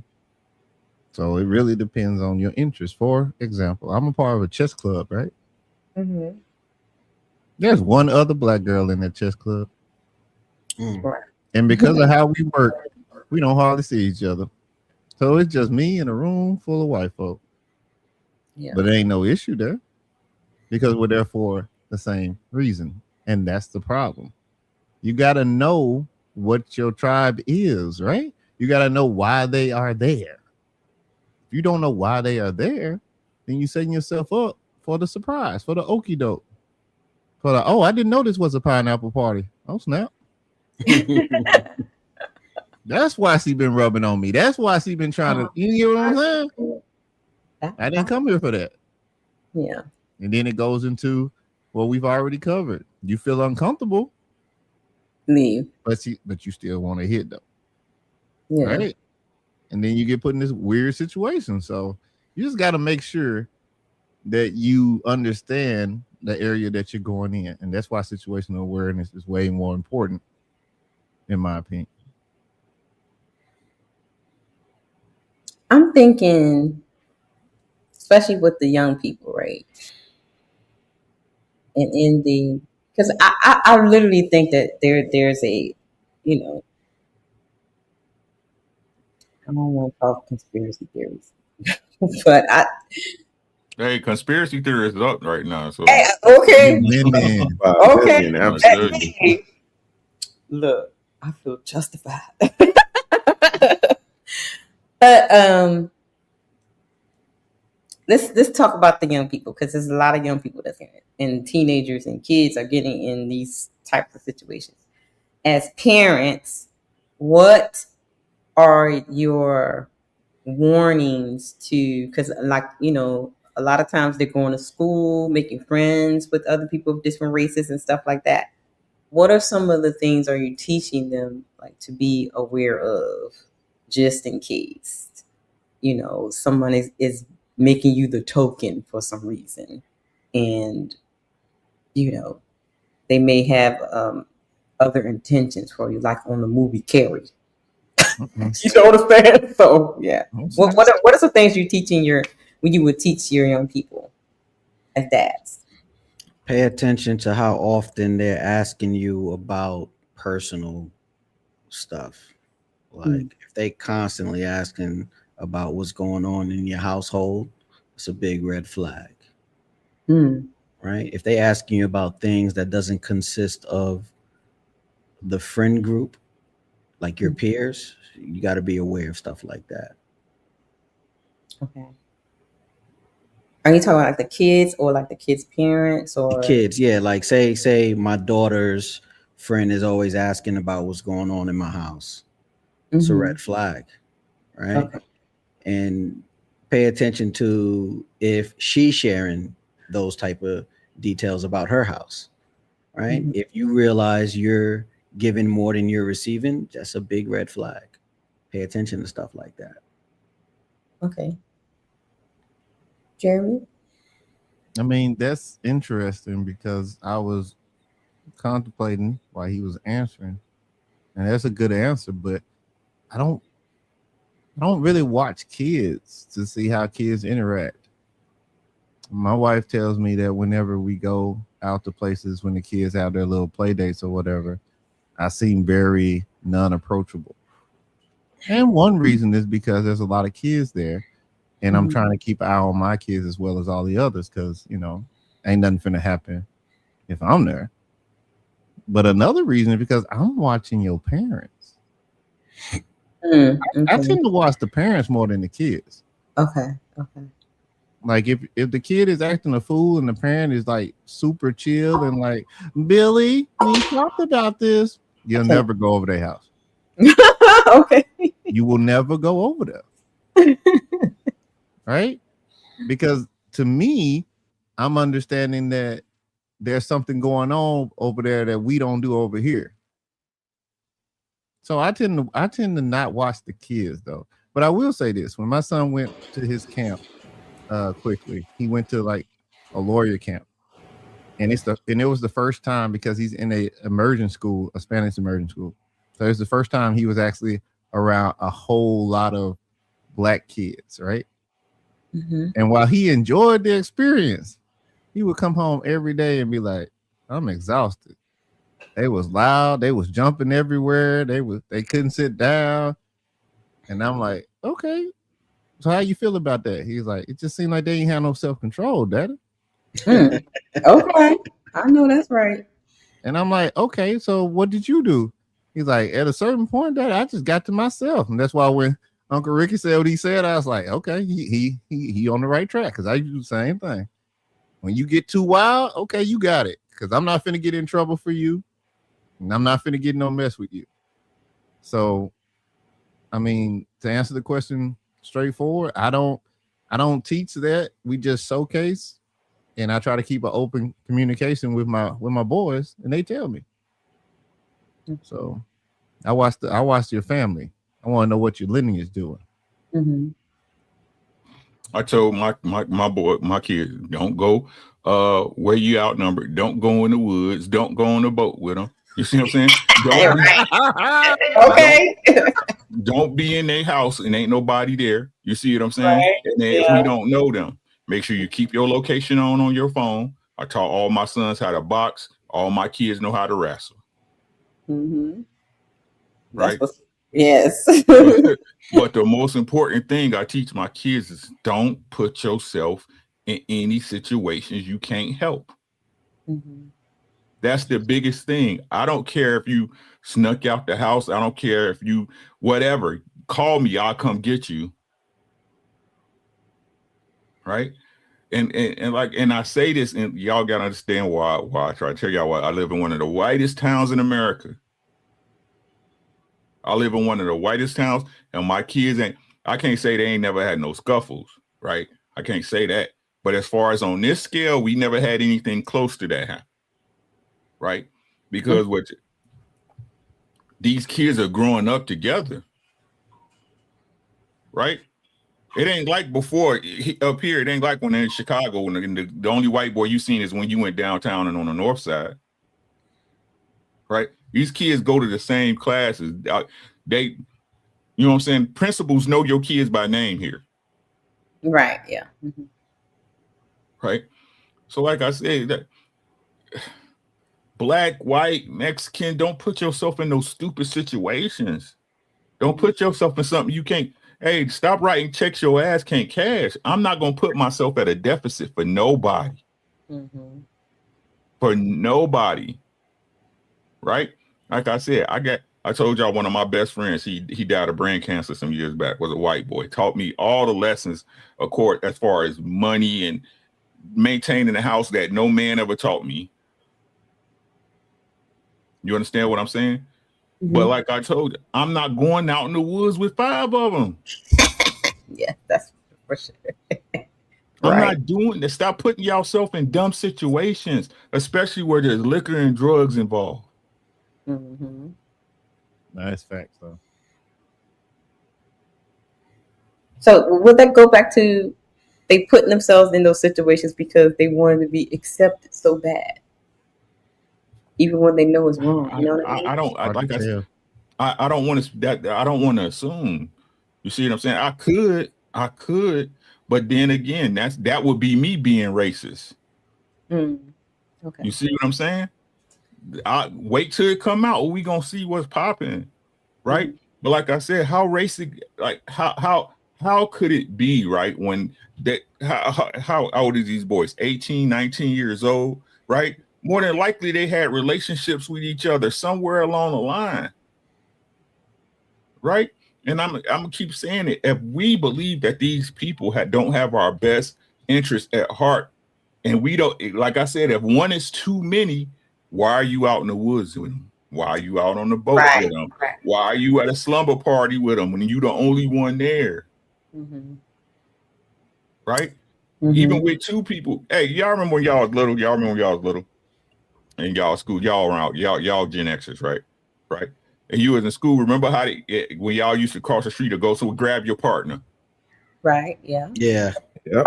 Buddy system. Right. You always had a buddy to go in the military. Don't leave your buddy. Right. Yep. Facts. Buddy system. You see what I'm saying? Y'all, if it's so safe. Copy. You see what I'm saying? Yeah. If it's so safe and we have this understanding where we got these platforms that push this narrative that, hey, this is what happens. Why are y'all doing it? Mm-hmm. When it's a man and he pick a hoe, right? Hey, you got what you had coming to you, right? Right. When it's a black man and a white man like Shannon Sharp, oh, he was messing with that young girl. She got right. What you had coming to, right? Yeah, y'all was on him. That's what I'm saying. Y'all, hey, y'all too busy tap dancing trying to tell lies like Sammy Davis Jr. All y'all do, stop lying. Right. OMG. Either it is or I'm not a gray area person. I told y'all a long time ago. I'm ranting. I'm about to stop. Gray is what a lies play at. Mm-hmm. The gray area is when it depends, right? No, either it is or it isn't. And if y'all saying it isn't, or y'all saying it is, why y'all keep doing it? Right. Yeah. Now, real quick, this is the only part that frustrates me, because to me, this is in a gray area. So if you gentlemen and Red can help me understand this. Me and my wife were talking about the last case that's making headline, which is the 4th of July one, right? Mm-hmm. And my wife asked me my opinion about it. And I said that I was actually infuriated. I was upset. I didn't like it because that could have easily been me, could have been somebody else that, for the most part, just was enjoying life. And the question that I posed to her that I posed to you all is this: we can't call him a token because that was his life. Mm-hmm. He lived with them. He went to school with them. He knew them. He knew their customs. He understood them. And it still wasn't good enough. So the question is, should we actually be trying to even make this type of unification right now, because it seems like it doesn't matter. You can do everything right and it don't matter. So why even continue to try to do that? Because by all measurements, he didn't fit in with black counterparts. He tried to fit in with the people that were with him, the people who he grew up with. He wanted to date the people that he was around. He wanted to drink with the guys that he knew, and it still wasn't good enough. So what's the point? I think the worst part about the dream that Martin Luther King Jr. had is that he didn't explain this part right here, where sometimes it's better to be separate. Y'all talked about being tokens and wanting to be accepted. Well, you know, that's how a lot of black bus businesses went out of business after the Rosa Parks thing, right? They refused to ride the buses that they had been riding. There's nothing wrong with them. They just wanted to get on the white man bus, right? So what's the point? What is the point?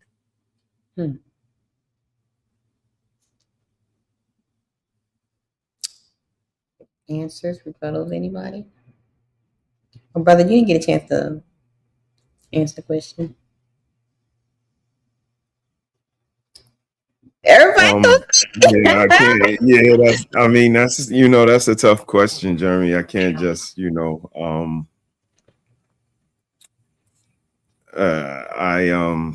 can't tackle that one with an easy answer, short answer. But what I will say is, speaking to Sis's title, that everybody ain't your friend. I think sometimes what the fella's been saying all night is self-preservation is the first rule of nature. And, I come from one of those places like that's your friend, but it's not my friend. So something could still happen to him. You know what I mean? And that said a lot about the person they were with. Like, and that again, showed me the quality of men. Like, I want to be the type of guy, no matter who I bring around, they good when they with me. You know what I mean? I don't want a hair on your head won't be touched when you with me. And everybody can't say that. But I just think it's what I would tell my kids is improv. I would tell them about improv and I would improv with them. This is what we did with our kids. Like, they were the black kids in the school, and we're actually acting those things out. And little girl, come get in this van. I got some candy and like all of that. But improv is key, because if I was going to that sleepover, I would have brung a +1, even if they didn't tell me I could. And I want to see your reaction, because now you upset that I brung somebody that cares about me. I know your intentions ain't good. Like, sometimes we got to play the game, and I don't like, you don't have no power over me. I told you I was going to meet y'all and ride in the van, but I'm bringing my car. Oh, you bringing your car? Yes, I am. Like, you don't tell me what to do. Right. That's why I have a car, because I leave when I want. I arrive when I want. I don't ask for no permission. I don't tell you I'm about to leave. I don't do none of that, because I'm a whole grown up. And it again, I might have more things on the list when I'm around them, but I'm absolutely bringing that savvy out around them, because I want to see how they receive that. I want to see how you act when I let you know, like, it ain't gonna go the way you think it's gonna go, and try to get ahead of it like that. But if you don't have, again, that maturity, that self-awareness and self-preservation, like, I care about myself more than everybody else. And if you don't have that, those antennas ain't going up. Who you call him? The guy that sits on your shoulder, like Gazoo, the great Gazoo. I'm old. He was called Gazoo. Oh my goodness! You don't got no Gazoo on your shoulder talking to you, then that's, you know what I mean. That's a you thing, but you definitely got to tap into something a little bit greater to know, when you should be around and when you should call it a night. Yeah. Hey there, dum-dums. Yes. Jeremy, What was your question? I had missed it. Yes. To say it really not as long. What's the point of trying to integrate? What's the point of trying to be a part of a unified something when no matter what you do, even if you try to assimilate to the area that you're in, you can still be picked out as the one that's gonna get it. And my example was the one that had went and he died on the 4th, right? And by all measurements, those were his people. Those were his tribe. You can't say that he belonged anywhere else than there. That's what I'm saying. But it's still, yeah. I'm sorry. Go ahead, bro. You good? But it still didn't matter. And then for my more impactful one, because we went from micro to actual major one, the Rosa Parks situation. As soon as we knew it was okay to start riding on white folk bus, black folk buses went into like bankruptcy because we didn't want to be on that no more. I guess the white man bus was better. And all I see is that the trying to integrate into this house. Didn't Martin Luther King say that too? I didn't know I was integrating my people into a burning house. Yeah, he did. He did. So he did. Really, the person that said we should also turned around and said we shouldn't. So what's the point? I mean, you realize what he was. It's a whole different story. I don't have to assimilate with nobody, right? If I'm being honest, right? I live in a white neighborhood because it's safer than living in the city. Even with all this stuff no matter what y'all say, like you said, this was his people. Life happens. Life happens, right? Life is funny even when you the joke. Even when the joke's on you. The only thing that make it different is that it was white people and black people. So this if I could put it into a personal perspective, right? It's this lady here, right, that we know. She used to slang back in the days, her and her husband, right? Used to slang back in the days. When he did her time, came out, now she's something of a good standing in the community, right? All the time, her boys were still serving. Right? Now, all this time, boys go to jail. Y'all know you go, you do your 6-month stint, you do your 8-month stint, you come, rinse, repeat, right? Rinse, repeat. You got your probation officer on your ass, people snitching, you know what I'm saying? Because you don't want to go do the right thing and, start, be a regular Joe, a sucker, right? That's what they call us. That's what the hustlers used to call us, suckers, right? Working for the man, working for doing a job, blah, blah, blah, blah, right? Same thing that do them, the same thing that their lifestyle was the same thing that ended her 2 sons. Right? They got murdered 6 weeks apart. Right? Now she posts her sons every day. Why? You put them into a life. You taught them a life that the only difference is that it wasn't a white boy that killed them. That's the only difference. Once you're dead, you're dead. You think it matter who killed you when you dead? Not to you, it don't matter. Exactly. Right? You think it mattered to that young boy, that they trying to say is racial, all the ones she just saw. You think it mattered that it was a white person or a black person that killed them to them? Keep yourself out of dumb situations, right? There's enough in this planet that's all you not promised tomorrow. I'm on the road all day at work. I can go outside and be in a massive car accident tomorrow, not wishing anything on myself, but that's how life works sometimes. Right? But what I do is I try to make sure I maintain the same routes. I go a safe speed. I pay attention when I'm driving. But I minimize your risk. This is not the stock market.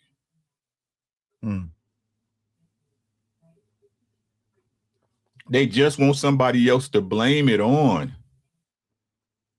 That's it. That's it. Right? Stop putting yourself in stupid situations. Hey, it's a billion stupid people out here that's willing to put you in one for free. Okay. Why you doing it to yourself? Ain't that much partying, ain't that much pussy, ain't that much liquor. It's not.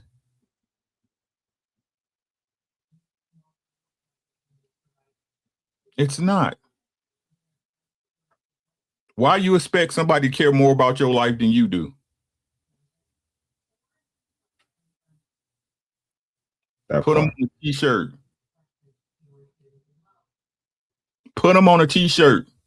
Because that's all that's going to happen. And life going to keep passing and you going to be gone. Because this planet going to keep rolling whether you like it or not. Black, white, Mexican, Chinese. Learn to pick good people.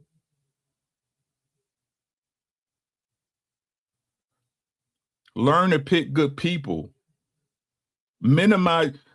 I don't understand why people gotta hang out with a bunch of people in the first place to make themselves feel good.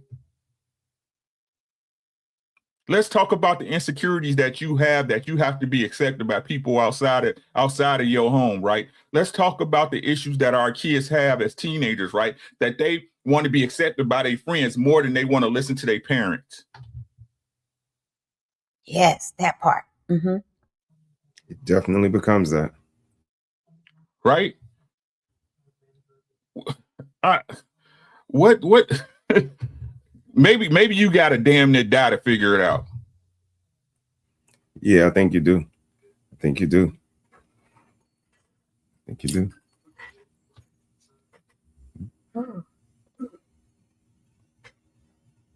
Well, I really didn't have any much on that subject because I know that all the cases are still fresh and stuff like that.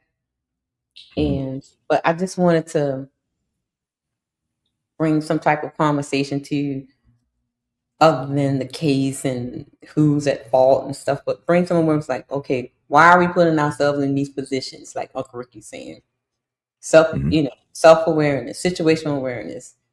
And for me, I grew up with, the vanillas all my life, right? And my dad always said that he always told me that they're not your friends. He always told me that they're not your friends. So I always carry myself that way. They're not your friends. And my granddaddy and my granny would say, they will be nice to you as long as you do what they want you to do. But as soon as you don't do what they want you to do, then they won't be nice to you. So I've always carried that, throughout life. So to end this part of the show, because I saw something. Any last thoughts on everybody's not your friend, especially when the history between the two races are not good. Can they be your friends? Maybe. Should we put all our trust in them? No. Final thoughts on this section. Homie? No, I'm all good. I think we done touched a lot of points in it. We done got to the bone of the situation. Uncle Rick really nailed it in. You know what I'm saying? So I'm good on it. Okay. Uncle Ricky, final thoughts on this section? PYAT. Protect yourself at all times. Plain and simple. You got to get a shirt, Uncle Ricky. Yeah, you do, man. Batman. Last thoughts on this section. When people saw you who they are, believe them. Mm-hmm. Yeah. That's it. brother. Self-preservation is the first rule of nature, and protect yourself at all times. Shout out to Brother Ricky. All right. Shout out to this first section of the Blueprint to Man Thoughts, because, child, I saw something, and I want y'all to see something. Okay. We about to be messy. I am the original. I saw something. Okay. Just know that. And I mean, Just in case you get somewhere else. They watch. I've been saying that since 2019. often imitated. Brother, Duplicated. brother, you remember what I used to do? Shout out to the thieves on YouTube, bro. What you trying to tell y'all? Innovator, Shout out to the motivator, thieves. dominator. What? The original. I saw something around here, but anyway, I saw Shout out something. to the thieves on YouTube. I have some questions.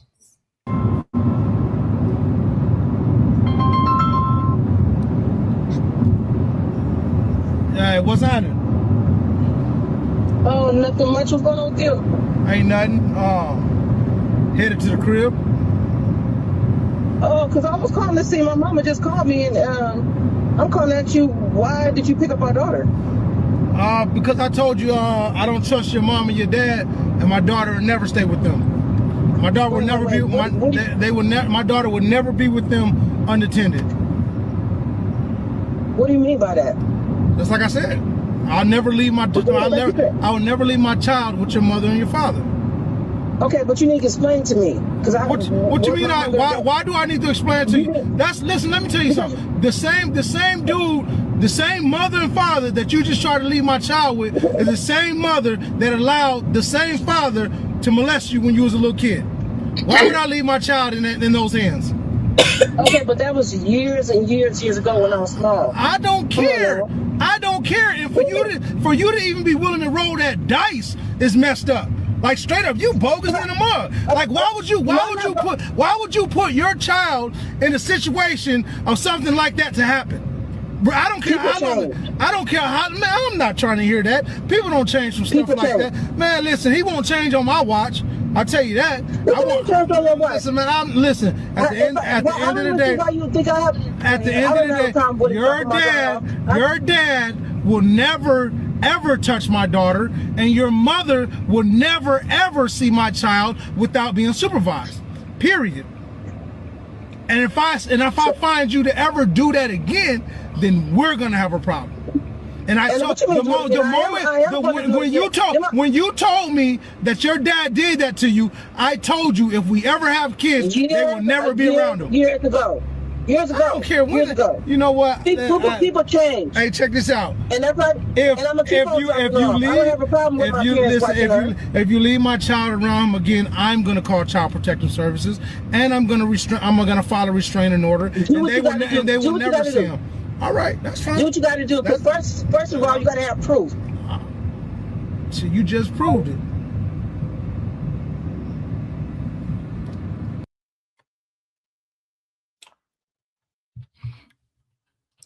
I went to the comments.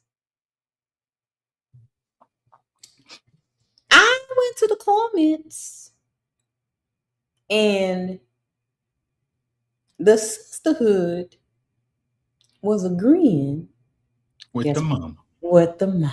Of course. God damn. My mouth was open. I was like, you got to be kidding me right now. They were dragging the dad. And they are the main ones talking about abuse and shadow work and trauma. My trauma. And y'all the main ones. And then y'all dragging the dad, trying to protect his daughter from going through the stuff that y'all complaining. I got questions, comments, thoughts, and concerns. Is the dad? This dude has the worst baby mama ever with these skits. Like, hey, his baby mama. Whenever he got her on the phone, it ain't never no good time. That shit crazy.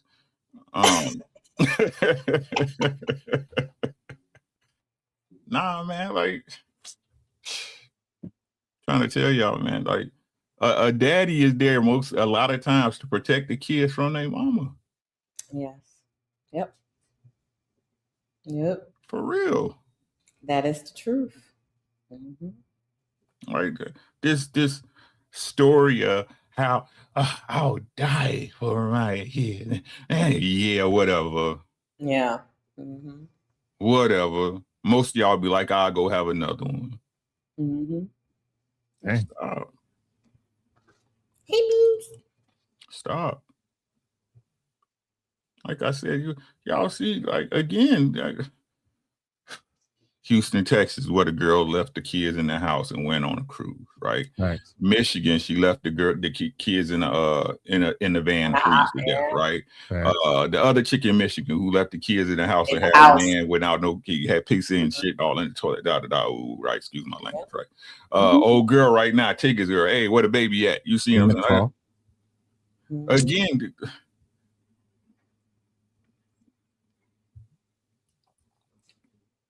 the one thing you supposed to be able to do as a man is to be able to pick a good baby mama. I keep trying to tell you, no matter what me and my exes went through, they some good mamas. They some good mamas. They wasn't a good woman, and I ain't gonna even say they wasn't a good woman. Either I wasn't ready or my patience was too thin or whatever, right? I said my high school sweetheart, she just dirty though. You know what I'm saying? I'm keeping it She was just dirty.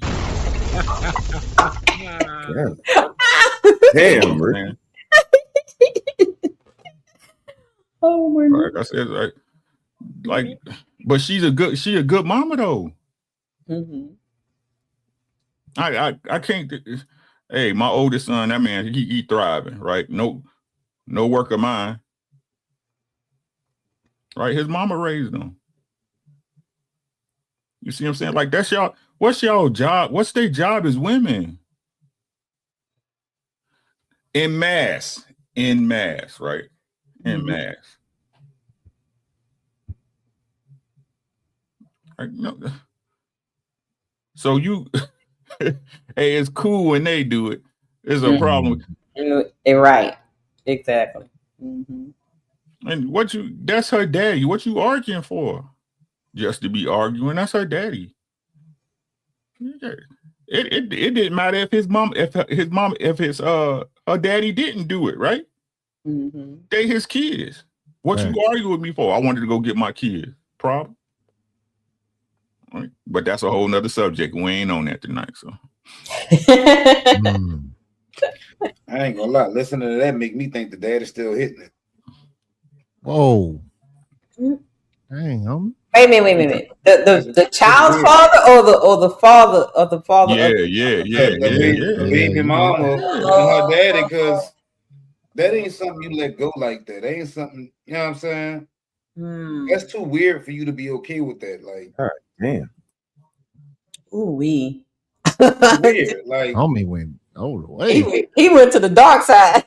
That's what that make me think. That make me think that she was okay with it for a while. Like, ALG, like the only thing that really separate, I'm trying to tell y'all, the only thing that really separate these things from happening is shame. Mm-hmm. Shout out to the team lady. For real. Like, because people talk dirty about them if they did it. Or if somebody found, that's the only thing that keep it. Yeah.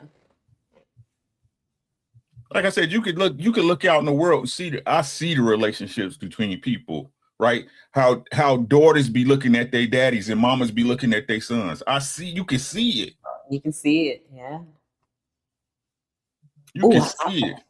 And people like that exist. People like that exist for real though. I think it happens more than people care to mention. It do. That's why I brought it up. That's what I see. Because how you okay with that? That's the part that I see. Perfect clip for you. Normalcy is not normal. Normalcy is what you have been. We live in a strange world. I'm telling you, we live in a strange world right now. I mean, and it's not even the clowns that's in the circus. Again, it's the people that are willing to entertain, and Pay the perpetuate. ticket. Like, Exactly. that's the Pay for shit the that's ticket. crazy. And what I see is the shit we make excuses for. When she's talking about it was years ago, people change. Like, I've been seeing 2 commercials lately. One is Shanice, I like your smile, for some medicine. And the other one is Sierra, 1-2 step for some medicine. For some medicine.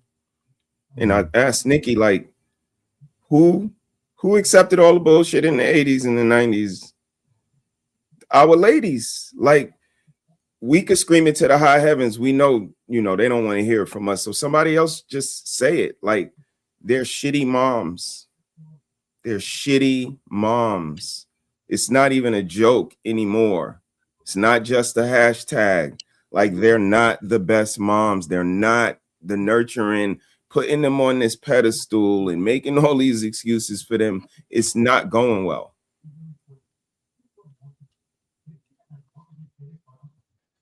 Y'all ready for the clip I found? Uncle Ricky opened the door for this. We blame Uncle Ricky. Oh. Blame Uncle Ricky. I think it's 2 parts to it, y'all. Hold on. Here we go.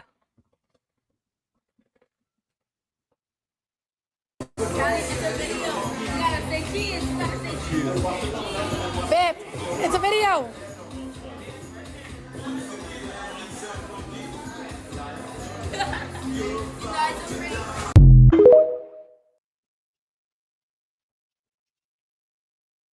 You mean like that, Uncle Ricky? Play it one more time. I think I've seen that before. Oh, I got it. I think it's another part too. Let me see. Because I got it. Or did I download it twice? I don't understand that, man. That's the daddy and how he was like, doing all the extra stuff. Though. I saw it. I just don't understand it. Scotty, it's a video. You gotta say cheers. You gotta say cheers. Babe, it's a video.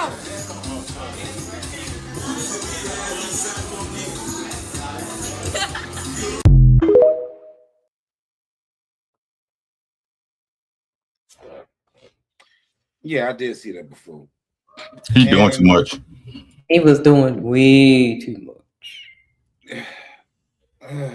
I don't understand it. So I can't, like, it's too many questions. Because I mean, is it like she getting ready to go to like a Quesiera or whatever they call it? I went to the comments.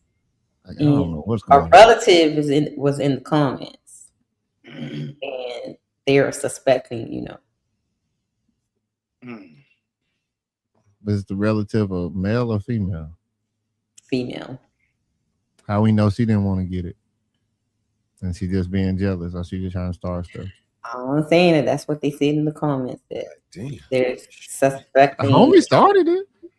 They're expecting, a little bit of stuff, because it was just caught on camera, but they've been caught in, on the couch and that kind of stuff. Now, see, and that's why I took my time with it, because when I first saw it, I actually tried to give him grace.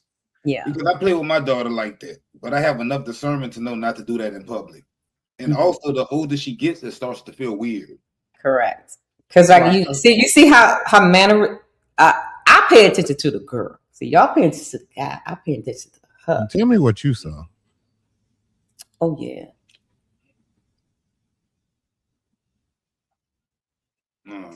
Really? Oh yeah. I know that. That's crazy. Oh yeah. And then we wonder why they get out there and be freaked out. That's crazy. I pay attention to the girl, how she reacts to them. Not how daddy reacts, but how the girl reacts. She's like the girlfriend.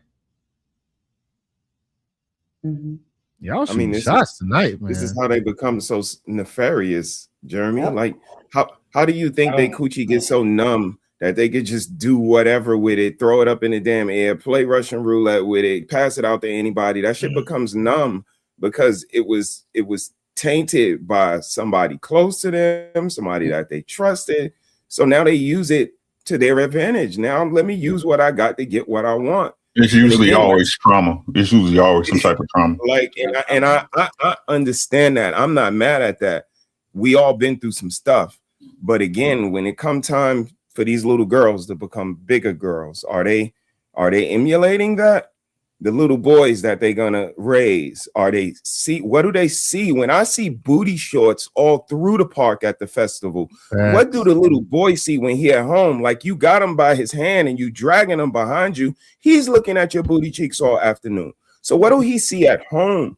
These are the questions that we raise, because these are the kids that we see. They turn into adults. They're not gonna stay children. They turn into adults, and they be adults that do things to people. They be adults that are insensitive, and so on and so forth. So it's not about you. And that's, what I hear tonight. A lot of people are selfish, y'all.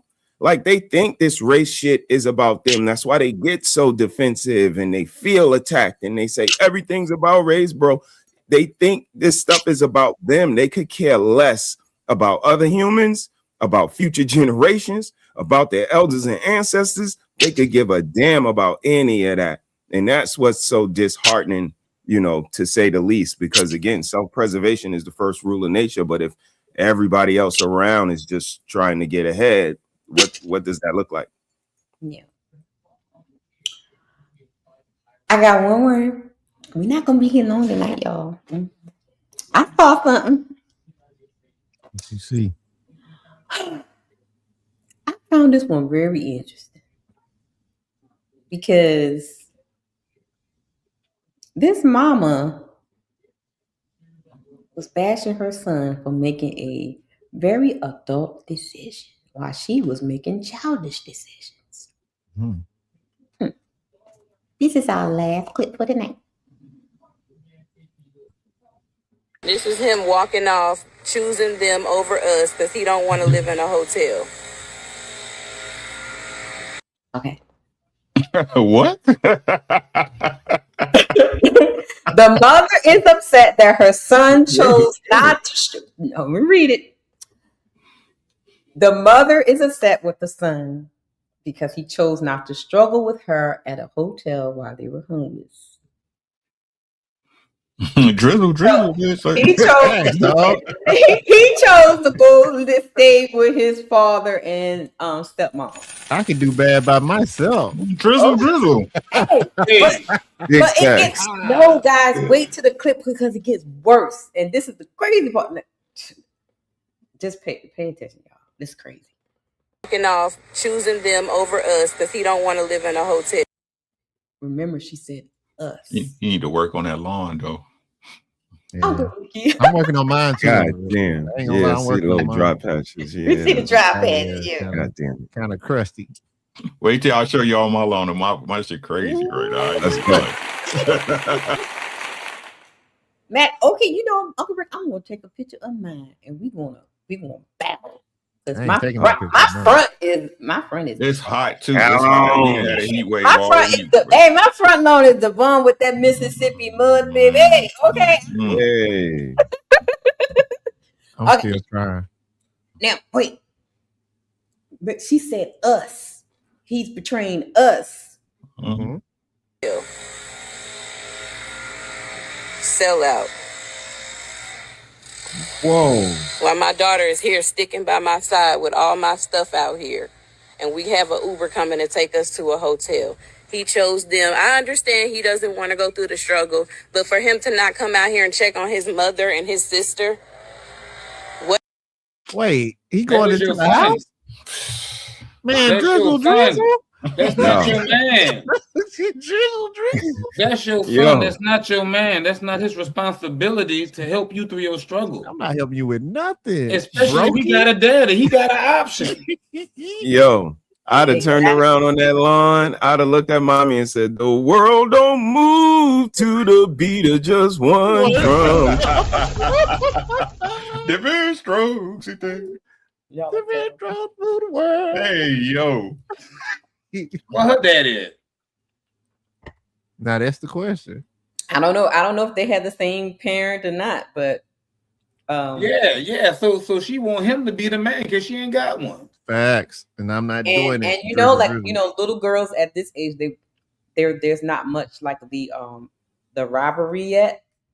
At this age, little girls are aiming to please mama, right? We wanna. So she probably like, you stay with mama, because she probably wanted to go with brother, right?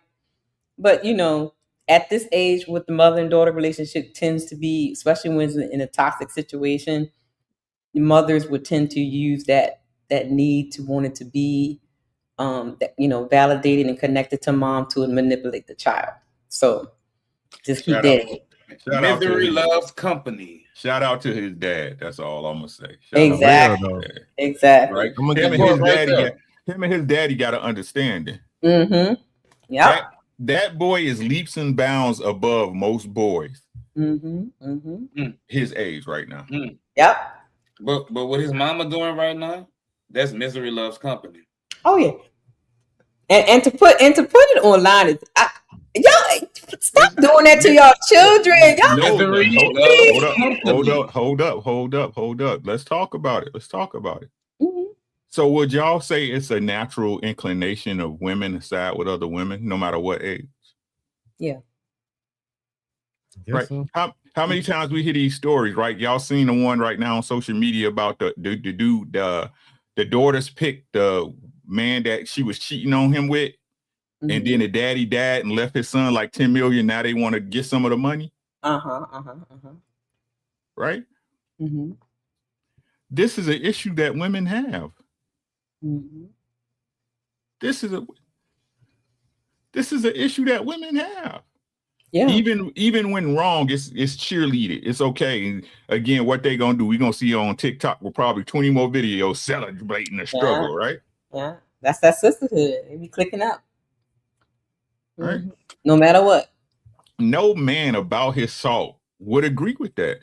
Mm-hmm.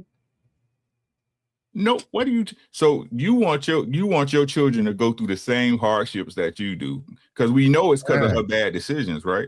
Yeah. Exactly. We know it's because she didn't plan accordingly or whatever, right? You didn't have a plan B, C, D, E, whatever. You're not even that. You don't have the wherewithal, right, to have a plan B. Mm-hmm. Yep. And you don't have the humility. Is that how you say the word? To go to this man and say, well, can the kids at least stay here till I can get settled? Because they're terrible fucking people. My bad. That's what I'm saying. Like, my bad. Yeah, like we on the same page. Like, she trash, 100%. Shout out to my young king for making a decision. Cause I know he hurt. He had to walk off from his mama, but you know what? Nah, he ain't hurt. He ain't Good stupid choice. either. He hurt though, cause that's his mama, dog. I don't think he hurt. Okay. Rewind that clip again and watch his stride. Pay attention to that stride he got. He got that bang. I mean, he's not. He's this shit is excruciating because it doubles down on all the stuff that we talk about. The selfishness. What if he was close with his sister? What if that? Again, they have a routine, they have a structure, they have a setup as kids. She looks so sad. What if they go to the same school? Now they arriving different. She don't have no breakfast. He got good breakfast. She slept in the car. He slept in a bed. Wait, y'all not lining up as brother and sister no more. What's up with y'all? Now the kids are noticing it. Go ahead and destroy like they don't give a fuck, Rick. They don't give a damn about nothing. Like the shit is so insensitive because let them young kids be kids, and this is what I mean by like they strip the innocence from them and put them in adult situations, like thrust them into adult knowledge. Now she's gonna learn about sleeping in the car and heating the car with the car heater and plugging in your hair fryer to the extension. Now she's gonna learn all the resourcefulness, but she's gonna learn it in the fucking ghetto. Like they don't take the time to make them well-rounded people, so when they grow up, they could do for themselves. They could think for themselves and make the decision. Well, you know what? I'm gonna go ahead and fuck up, but they cognitive of it. They understand what's going on. They keep them like this deliberately. I don't know if it's for a check. Maybe they get disability. Keep them stupid. They get an IEP that gets a check. Like all of this stuff gets a check. The diabetes gets a check. The overweight gets a check. All of this stuff come with money. So maybe, Jeremy, the answer that you asked about the bus company, all of this wanting to be and why, money. Maybe thinking the white man bus was better, got them into the white man's pocket. Maybe the white man will give us some money if we coon and let them call us Negroes on the panel. And, you know, I got to entertain the different views. Money. And again, it's a mirror in your bathroom for a reason. So every dollar ain't a good dollar. Good luck, man. Good luck, y'all. And it's just crazy. It's just crazy, right? How she amplified the separation that she's caused, right? Like they destroy families quicker than you could step on an ant farm. Okay. I'm still in that one. Oh my goodness. Like, it's crazy that people don't recognize it, especially like Sean said, you got a routine. You're around your brothers and sisters all this time, woo woo. You know what I'm saying? You used to things working a certain way, right? Sitting up there talking about her son in front of her. So now that not only she mad and jealous, now the daughter can be jealous, right, and hold that against his brother. And I don't care what nobody say. If you are older brother, right, your siblings gonna blame you. Why'd you leave me? Why you wasn't there? You supposed to be my big brother. Whoop the whoop whoop. I'm telling y'all what I know. Facts. I can contest. You see what I'm saying? Because you want better for yourself. So it's like I said, man, like they the problem. And the crazy part is don't nobody want to act like it. They don't see it. That's crazy to me. They see it, they don't care. They don't give up, they don't care. They hit you with this right here. They know what they doing. They're not dummies. Because I done seen this scenario a whole bunch of times. I'm pretty sure there's a grandmother, a cousin, an auntie, somebody she could have went and slept by for the night while you got your stuff together. What if she burned those bridges already? There you go. There you go. Let's be real. Let's be real. Or she just wanted to do this. Do you know how bad off she had to be in order to get kicked out the house? Exactly. That's what I'm saying. Like the court done turned their back on her. Again, this all stems on them, just like y'all. Hey, they bad people, bro. Most of them are bad people. Like, and like I said, it's all that I'm so sick of hearing that you should have known better. Choose better from what? Choose better from what? I don't advise none of these young boys give it. Don't. Yeah, not these batch of women. Hey, bro, get on your grizzly. Stay focused. You see what I'm saying? Like the juice not worth the squeeze no more. It's really not. It's really not. It's scary. It's scary. This shit is scary, bro. It actually really is, though. We talk about race. You better defend yourself from these women. Facts. You better protect yourself from these women. It's a big fact. Because they do not care. And they do not care. Some of these women is worse than the dudes out here. I'm trying to tell you. Be careful, y'all. Hey, yo, I keep trying to tell you, Satan was a woman, boy. Y'all don't know what the shoe fit, in my opinion. I'm just saying. Satan is a female. I'm convinced at this point. Like, jeez. Ladies, y'all better fight back, ladies. Fight back. It's the only shoe that fit. Daddy, I'm doing production. Oh, I'm sorry. Like, I'm calling you. Whatever. Keep that same energy. Look at them. They don't care about us. Transmission went out on this car I have an 8-year-old type 1 diabetic. God damn. Oh, there it go. I told you. Hey, wait, I look. When I see sometimes I'll view the whole clip. I didn't hear all this. I never seen it, but I know she feeding them processed food. They staying in the car. Oh yeah, look up. Not even back, that, like brother. snacks and- That baby alone standing there is overweight. She 8 That's years old, crazy. fam. She's 8 years old and she got a big belly hanging out. You know she's feeding the process. I got a But this- 9-year-old. It's the thing we gotta And see. she said she Don't got nobody type want to 2 be around them. diabetes. Somebody, she got Dude, baby come got, Yo. so she got diabetes. Who got diabetes? The transmission Baby. don't even want to be around her, y'all. Transmission said, "I'm out." Ricky chair. Go on. That's the type of shit I say. Like, see, that's what I would say to her. Like, the transmission don't even want to be around you. You don't get that? Not I the can't. transmission. You didn't notice when the car wasn't going in reverse, huh? You didn't know, like all of these things. This says a lot about you. You can't keep a car, you can't keep a house, you can't keep a man. Look, some major shit you can't keep. So, again, like I said, sometimes we weigh the scale. Like she would have came out on the lower end of the scale in the way she would have got talked to. It's what, you know what, fellas? Good luck, fellas. But can Good your luck. hard hands take care of that grass, man? Get out there with the weed eaters. Think she's so aggressive? Lord, Line I it don't up know or what to something? say, bro. let's Lord, jeez. I'll go back just a little bit because I didn't see none of that. It's crazy. Car.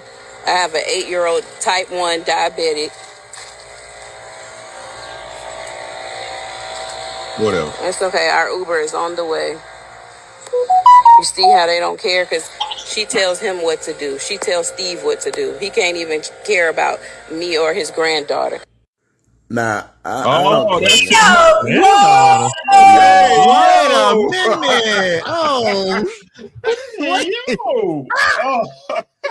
Wait a minute. Damn. Plot twist. That's her You daddy. burn- You burn bridges with Pops? That's your daddy. Oh man, I don't feel bad for you. You did something. Definitely. Wait. So you done manipulated your daughter to stay with you. And see, Jeremy, I told you the son got common sense. Hey, wisdom, my guy. That's crazy. Look, Doug, I saw that walk, bro. I saw that walk he had. I knew he had some common sense. He was happy to get the fuck away from her.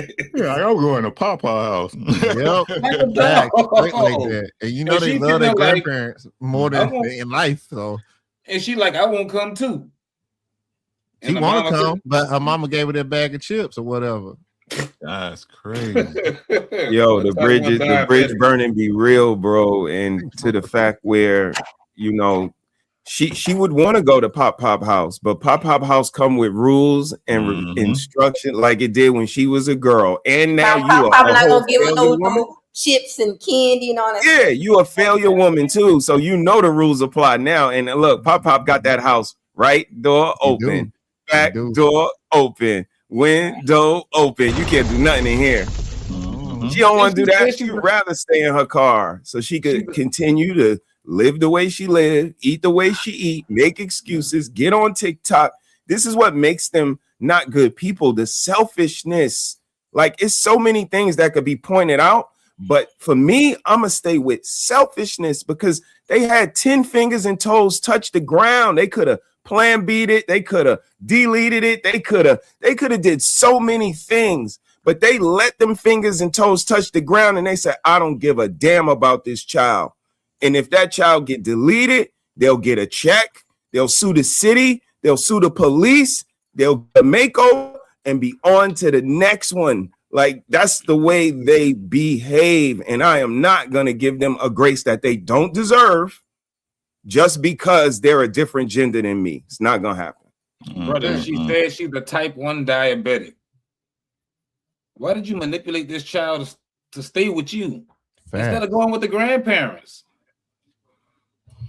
Oh my goodness. They ride together, they die together. I'm all with y'all because I didn't see the whole clip. I didn't watch the whole thing. That's crazy. Wow. What's up, Blanco? Hey, Poppy. This is What up, y'all? Oh my goodness. Okay. You know what they doing, they don't care. Sorry. They don't Yeah. Let me roll my R's. She don't care about her daughter either. I know she don't listen to her daddy. I want to just took your lick for the bridge you burnt. I already know she don't listen to her daddy because she had a Nissan van. That's everything you need to know. That's a fact. The transmission's done. Bruh. Stevie What Cheese. is That's a fact. Damn, it's trash. Oh my god! I That's cannot. crazy. Oh my goodness. You can't buy no Nissan. You see how they don't care? Because she tells him what to do. She tells Steve what to do. He can't even care about me or his granddaughter. Nah. Wait a minute. Who she saying he Remarried. Oh, Papa got remarried. He got a Oh, nice okay. little Gotcha. thing. Okay. It's But they okay. Our say- Uber is on the way. But don't they say listen to your woman? Facts. Right. Hey, what? Oh, ladies first. Renee, They told us yo.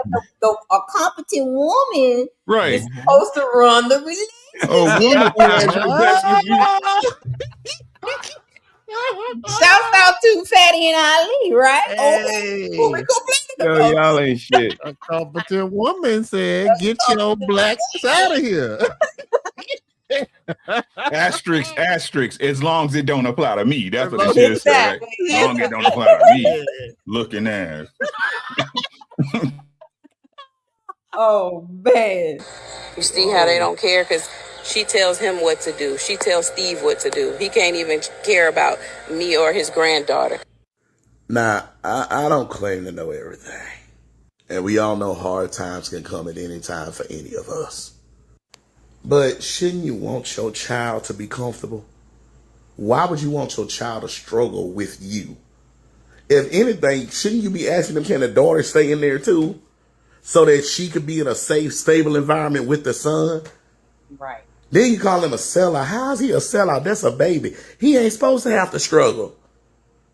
Am I tripping? No, you're not. No, sir. You're not tripping. How Nah, dare you you, good, sir? How dare you? Yo, that You're was, ashamed of yourself. I was a shock. Oh my lord. I'm supposed to walk away from Mount Olympus. Olympus. Fought every chance he get, and I wouldn't blame him. Call this young a sellout. Like That's crazy. Yeah, told him keep the same energy and all of that. Just a lot. Don't worry, he is. Now that we know it's Papa, energy. Damn right, he gonna keep the same energy. Right. Papa I'm got dead. that I'm money. dead. Oh, pop, pop. A bed or a couch with a blanket and a meal in the Motel morning. 6. For real. You know, right? And he Right. gonna wake up to a nice breakfast and everything. Cause Man. Papa gonna tell his woman, Exactly. Right. Why she throwing Yeah.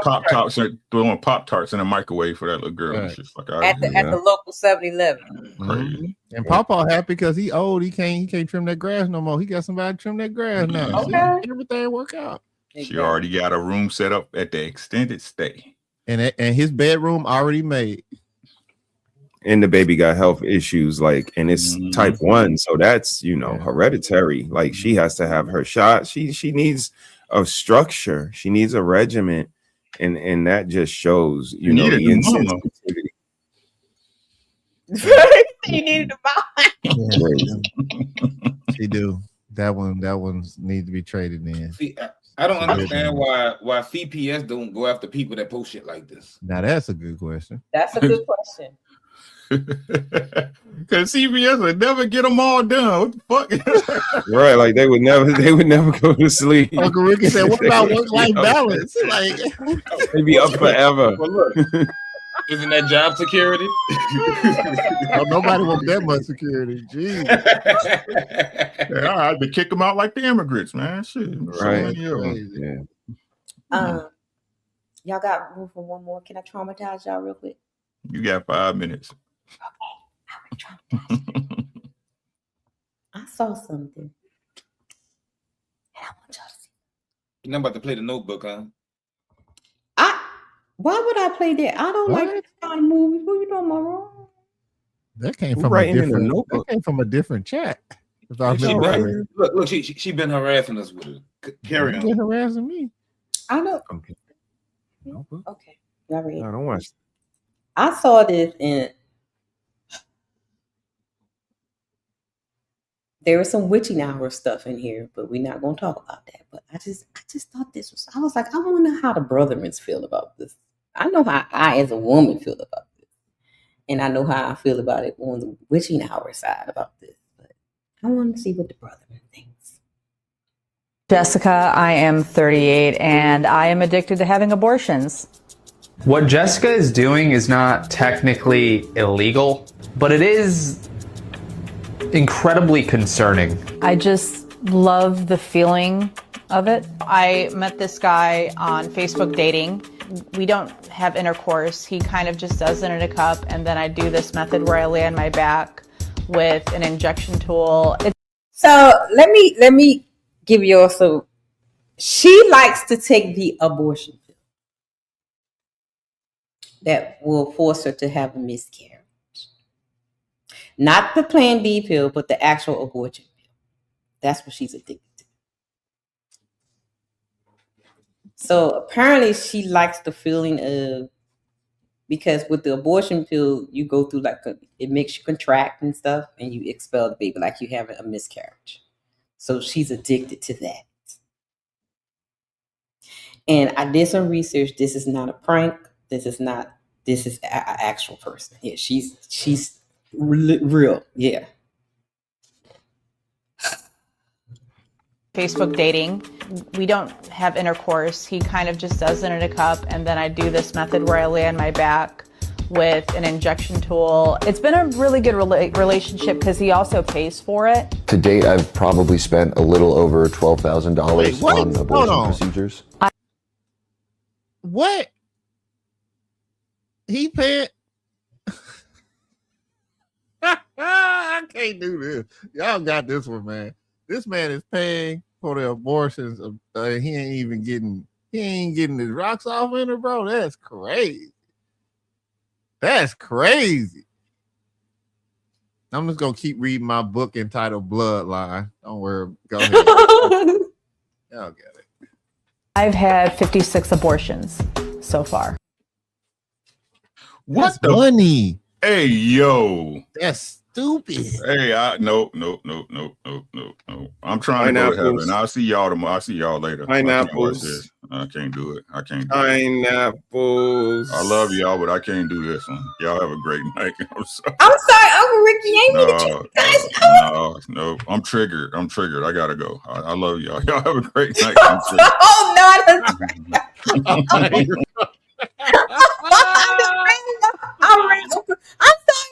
You know you ran off Uncle Ricky. You know you done did something now, boy. I tell you. I know. Oh my God, I'm sorry, Uncle Ricky. My gosh. And I'm actually going to be 57 here in a couple weeks. If I did end up having a child, it would just be so that I can raise them so that they can get pregnant, and then we would continue. Because I don't ever see myself stopping. Well,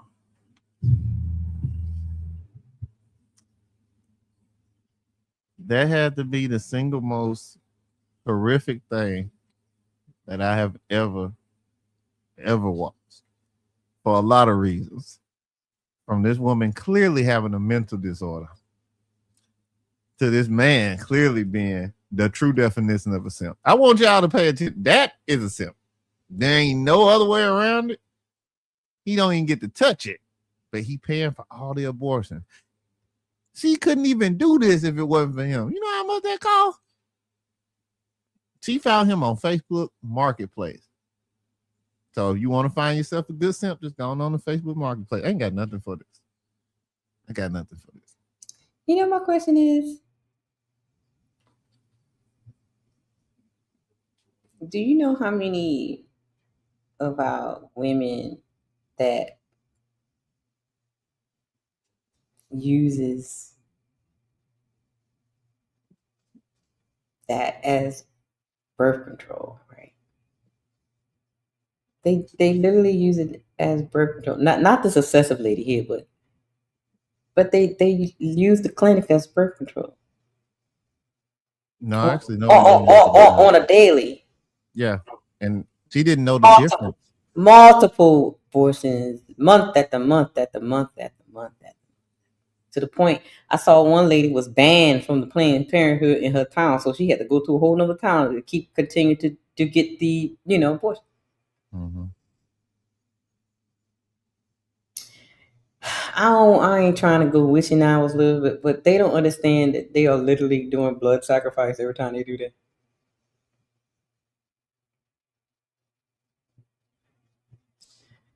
Yeah, You can't do that also, to this, homie. do we want these people to be parents? But someone, hold on, go ahead. Caleb in my kitchen. I think he's ready to eat. Oh, I'll be back, y'all. It ain't about it ain't about parent. It's about this is a mentally disturbed woman. Like she don't even want to have kids. He said if she had a kid, she would have it just so that she could go back to doing abortion. Like I said, I think people like this need to be observed and captured by the government. Oh. And put on a farm for studying. A dairy farm? Whatever stuff. She crazy. She might end up Yes. getting pregnant by a cow. Shit. Dang, homie. Look, everything on the table now, bro. If she had a baby out of that coochie, wouldn't CPS take it for it being born in an unsanitary environment? I would hope. I would hope so, but She got a high score on abortions. She keeping a high score. It's like a cemetery in there. Yeah, I'm a pineapples this one. That one is crazy. Yeah, I don't. Yeah. I think we could have done without that one. Now that was wild. That was wild. My God, I ain't got nothing constructive for it. Blanco said, "See, she aboard the whole NFL team." Jesus, God damn. She doing her part to help out with stem cells, huh? Jesus on the main line. God damn. Tell him what you want. What you want. Man, I'm starting to think that some people are just not people, bro. It's weird.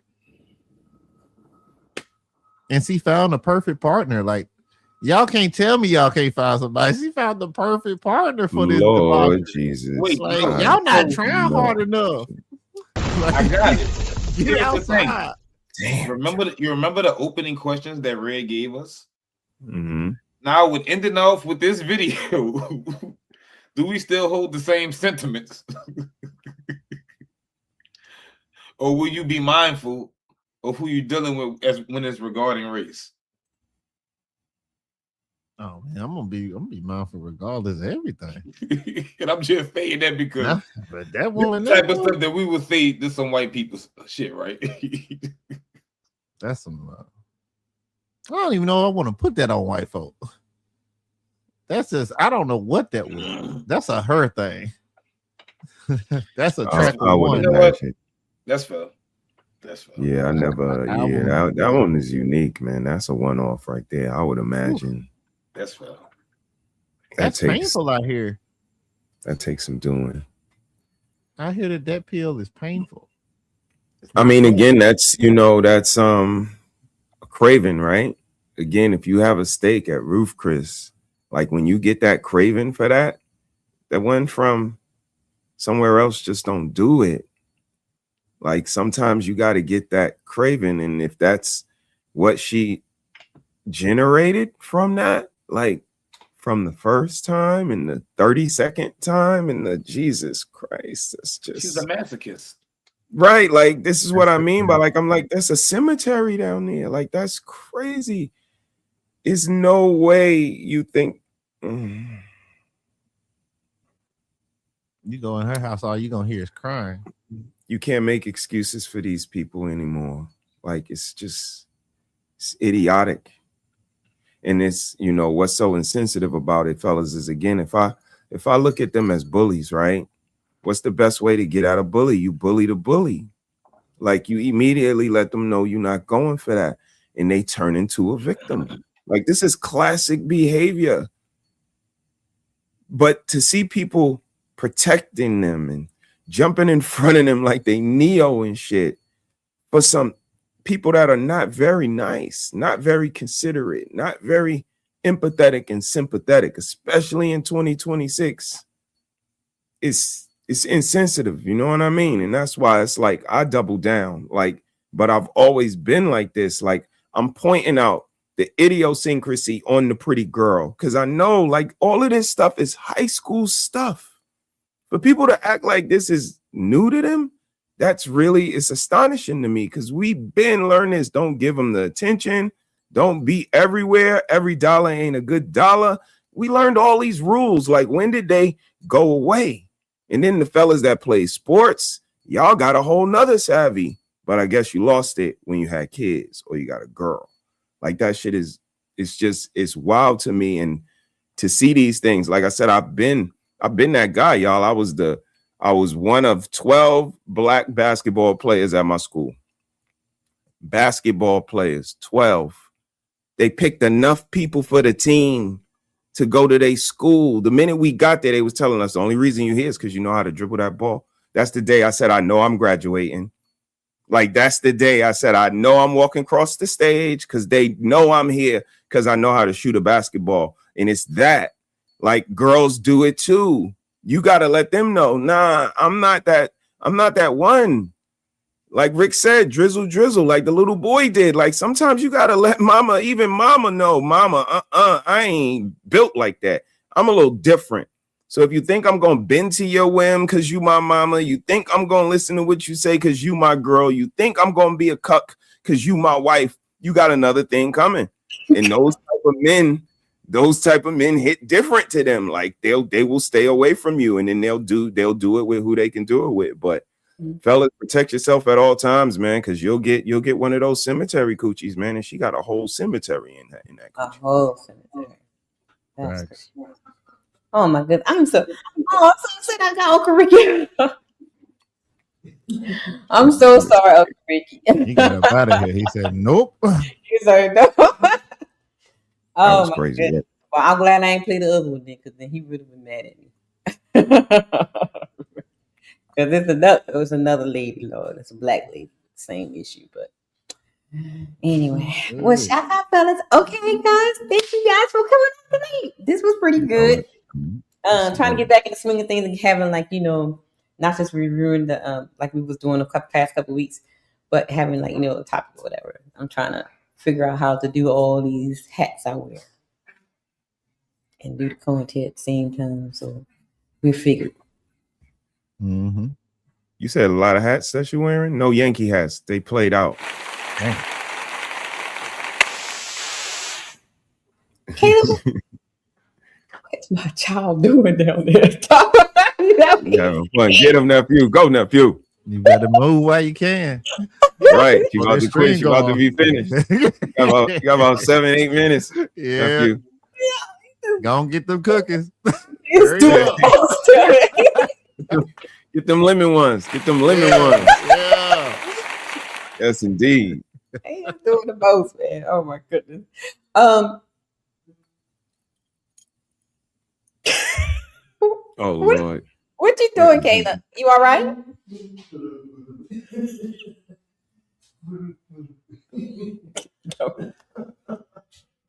Go, nephew. That's right. Nephew, a comedian. There you go. You wind me up. Oh my goodness. Anybody going live tomorrow? Tomorrow, just my opinion with Slim J. We're gonna be tackling the Nolan case a little bit more in detail. We'll be an open panel, so come up if you got time. Again, just my opinion with Slim J. But yeah, also I'm trying to do my own thing, guys. Batman 4011. That's my channel. I'm gonna start actually putting up stuff myself, so that's to be fun. So support the journey. Send me the links, see what happens. so I can come through, man. Send me the links when you 10-4. You blasting off. Put it in the group thing. Yeah, put it in the group. Yeah, put it in the group. Oh, Jeremy. I saw you. What that was yesterday on SH channel. Yeah. Yeah. Oh yeah. Yeah. Hey, Y'all did. Yeah. She would not yield, but she definitely lost though. Yeah, she was. Yeah, so she started. You should know on that that other route. Yeah. But you Y'all was handled rocking last it. night too, homie. I like what y'all was doing last night Yeah. too with that. You guys showed real yeah. good last night. Yeah, 38 special. I never heard of him before, so I had didn't either. to, That was my first time hearing of him too. yeah. I actually see really that? did enjoy y'all stream last Yeah, night. I didn't know. Yeah. Appreciate it. Yeah. Shout out to CEO too. I'll be at the next one. I said, Well, "Oh, look cheers, at my man. babies, my baby. Oh, look at all my babies. They doing She is on fire right now. Look at Red, like they walking now. Oh, look at my babies. They little tiny. I'm still crawling. I ain't walking. I'm crawling. Facts on that. Oh, my little toddlers. Are you dropping anything this week, homie? Or are you doing? Upload some shorts. Work. Shit, it'd be hard. Yeah, Work. it's hard to balance it all out, but Mhm. you'll get a routine together. Yeah, brother, what you got going on this week? Oh, you know I ain't doing shit till Saturday. I be going out and getting coochie and stuff. I'm not them niggas. Yeah, I'm not them. I be doing the stuff they don't do. Sis. To be honest. I had a party Saturday. Messi came through. Yeah, I saw Trent that. Severe came through. Yo, it was a movie up in there. That was fire too, actually. It was a movie up in there. We had fun. Everybody was safe and responsible, and it was a good day. It's a good day. So yeah, I'll be back Saturday. But until then, y'all got homie, Batman, rest of the crew. They will hold you down. And tonight you might have a treat if you stay up late enough. So I hear. I mean, so far I ain't seen no fire. You know, I think a certain person ain't going. I think he's. I mean, this goes with your title as well. You know, everybody ain't your friend. This is something you said to us from the day we met you. You know what I mean? You say it in different ways, and you got different, synonyms to flip it and bounce it. But you saying the same thing. Like you got to be mindful in that love of self, that love of your community, and what homie said. This is what you do with your time. You know what I mean? It's just it's no different than a record. You get 4.5 minutes or so. This is what you want the people to hear. This is what is going to be the everlasting print of what you did with your time. So, shout out to everybody, but good to see that this is where everybody's arriving at behaviors and vibration of your channel and what you're speaking about and what you choose to do with your platform and your time, because we've been waving that flag for eons. So salute to y'all for finally hearing that message. Yep, indeed. Witching Hours Friday, Saturday morning. Because we got a zombies. You do have zombies though. We got In zombies. Florida. No, not just in Florida, everywhere. Again. This guy. Oh no. We have zombie fish now. That's not good. Because they had the deer, the zombie deer. Right? I knew of that, yeah.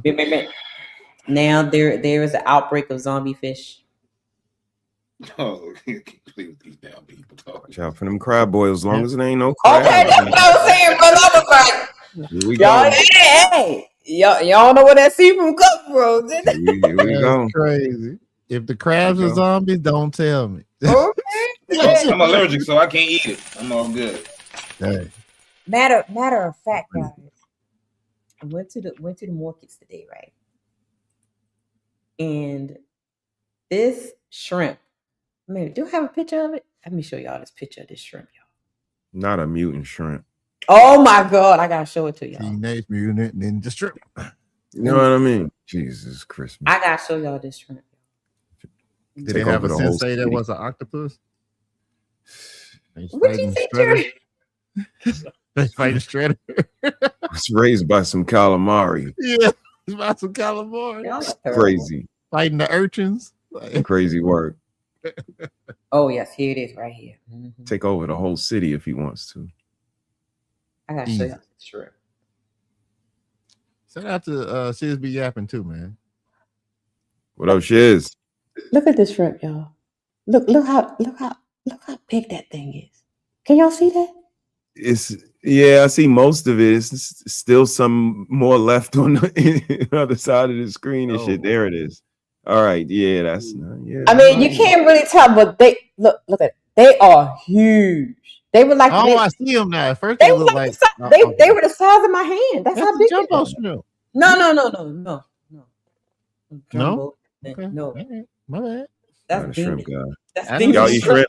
That's demon shrimp. Homie allergic. Oh yeah, Batman said he does. Yeah, Yeah. nah, I'm good on that. Yeah, I can't. Crawfish, all I'm that. allergic to farm raised and shrimp from other countries. Now, if it's out of the Gulf, I can eat it, but I can't eat any other stuff. Any other seafood from any other country or farm raised, I am allergic to. I'm allergic to all shellfish. Yeah, I'm allergic to. Just like that lady. It's something that's in their waters or chemicals that they use in the farm raised thing and whatever that's going on in other countries. Whatever that is, I'm allergic to that. Fair enough. Mutant juice. Yeah, mutant juice. Yeah. Otherwise known as pimp juice. God damn. About to let it loose. Yeah. So, which is going to be interesting because we got zombies. And we got any have zombie? We got any zombie stoppers in the house tonight? Any zombie stoppers in the chat? Any zombie warriors? I know they got those. You know, the people that got the big. I'm actually Shout going out to 777 in the chat. Yeah. I got scores. I ain't never hit no zombie. I'm with them. actually going to give y'all some tips on how to survive. Are we doing swords? Oh, I got one. I got an axe. I got a big old axe. Oh, he got a katana. Oh, he got a Get the zombie with that, right? Get the zombie with you gotta make sure you like arm the leg though. That's right. That's right, Jeremy. Don't be pulling it out. Pause. That's crazy. Wait. How y'all gonna flex on me like that? I ain't bought mine yet. Oh, that was crazy. That's too bad. Oh, You gotta that's a horrible flex. And this was gifted to me. That's the crazy part. Yeah, I got a whole set. Me too. Yeah. That's right. The bear has some ones that got the set that's like different sizes. All right, I'm about to get off. Y'all make me make bad fiscal decisions. So witching hours wins on Friday and Saturday morning. Look, see, yeah, that's bear has like the ones like that. All right, good night. Yeah, good night. What? Yeah, that is crazy how we Don't come in here acting crazy. Get it just right, Jeremy. Come here. Hey, God, that is what you talking about? That is terrible. Oh, I'm waiting for somebody to come in here. I wouldn't advise. I'm going to make me a Lucille. Oh, a Lucille. Mm-hmm. Oh, what is that? You don't know what a Lucille is? What's a Lucille? Jeremy, you know what Lucille is? What's a Lucille? Yeah, I don't know what a Lucille is. Did y'all watch The Walking Dead? Oh, the bat. Oh, the bat was Lucille. The wires all over. All right, so this is some of the nerdy stuff that I'm gonna try with my channel, but I'm actually making a knife right now. Oh, that's nice. So I got to temper it. Mm-hmm. And then I got another one that's pretty much already tempered, but now I'm working on the blade. So I mean the handle. So can you make me one and bling it out? I can definitely try because I mean that's the point of my YouTube channel. I'm gonna have fun. So, brother. I'm making this one for my son. You got to make sure you take it with you though. If you got to take it with you because if it's blinged out, yes. Okay. I want to be dazzled. Okay. And so I can put it in my purse. I got a forge in the back, so yeah. I want a cute one. I'm country. Shout out everybody. I think I'm going to do a lesson on Sunday. Okay. I'm going to talk about Jezebel. Mm-hmm. It's either Jezebel or these non-nurturing mothers. So. Yeah, I think I might lean that way Saturday. Oh, yeah. You don't want me to show you mine. Pause. Right colors on it. I want to fight you, man. I want to fight you. It was a late Father's Day gift. He ordered it, so okay. Nice. The glass will be coming soon. So yeah, I am on ready for next week. I'll pull it out somewhere around here. I don't know where. Pause. That was crazy, right? Hey, yo. Yeah, that was. Yeah, that was a little wild. But okay, sis. So you ready for witching hour? Are you gonna do you have a theme, or you gonna surprise us? Witching hour? Yeah, Yeah. zombie apocalypse. Mm-hmm. Oh, that's it. Oh, okay. Gotcha. All right. Yeah. We're gonna have some tips for y'all, when you see them. And we have a new batch of unclassified UFO documents that the United States government released. That's last always year. fun. Okay. The stuff that didn't exist, right? But now all of a sudden it does. Yeah, and they still lying, but Conspiracy theory is another point. Add another point. Exactly, they still lie. Shout out to y'all. All right, let's get you ready for the ching ching. Let's do it. Shout out to Tony Golden for gifting one membership. Salute Tony G. Shout out to Carl Anderson for gifting 2 memberships. Thank you. What up, Carl? Salute. And shout out for sis renewing her membership. Members for 24 months. Thank you, sis. Salute, sis. Salute. And then sis came back and gifted 1 membership. Thank you, sis. Sister.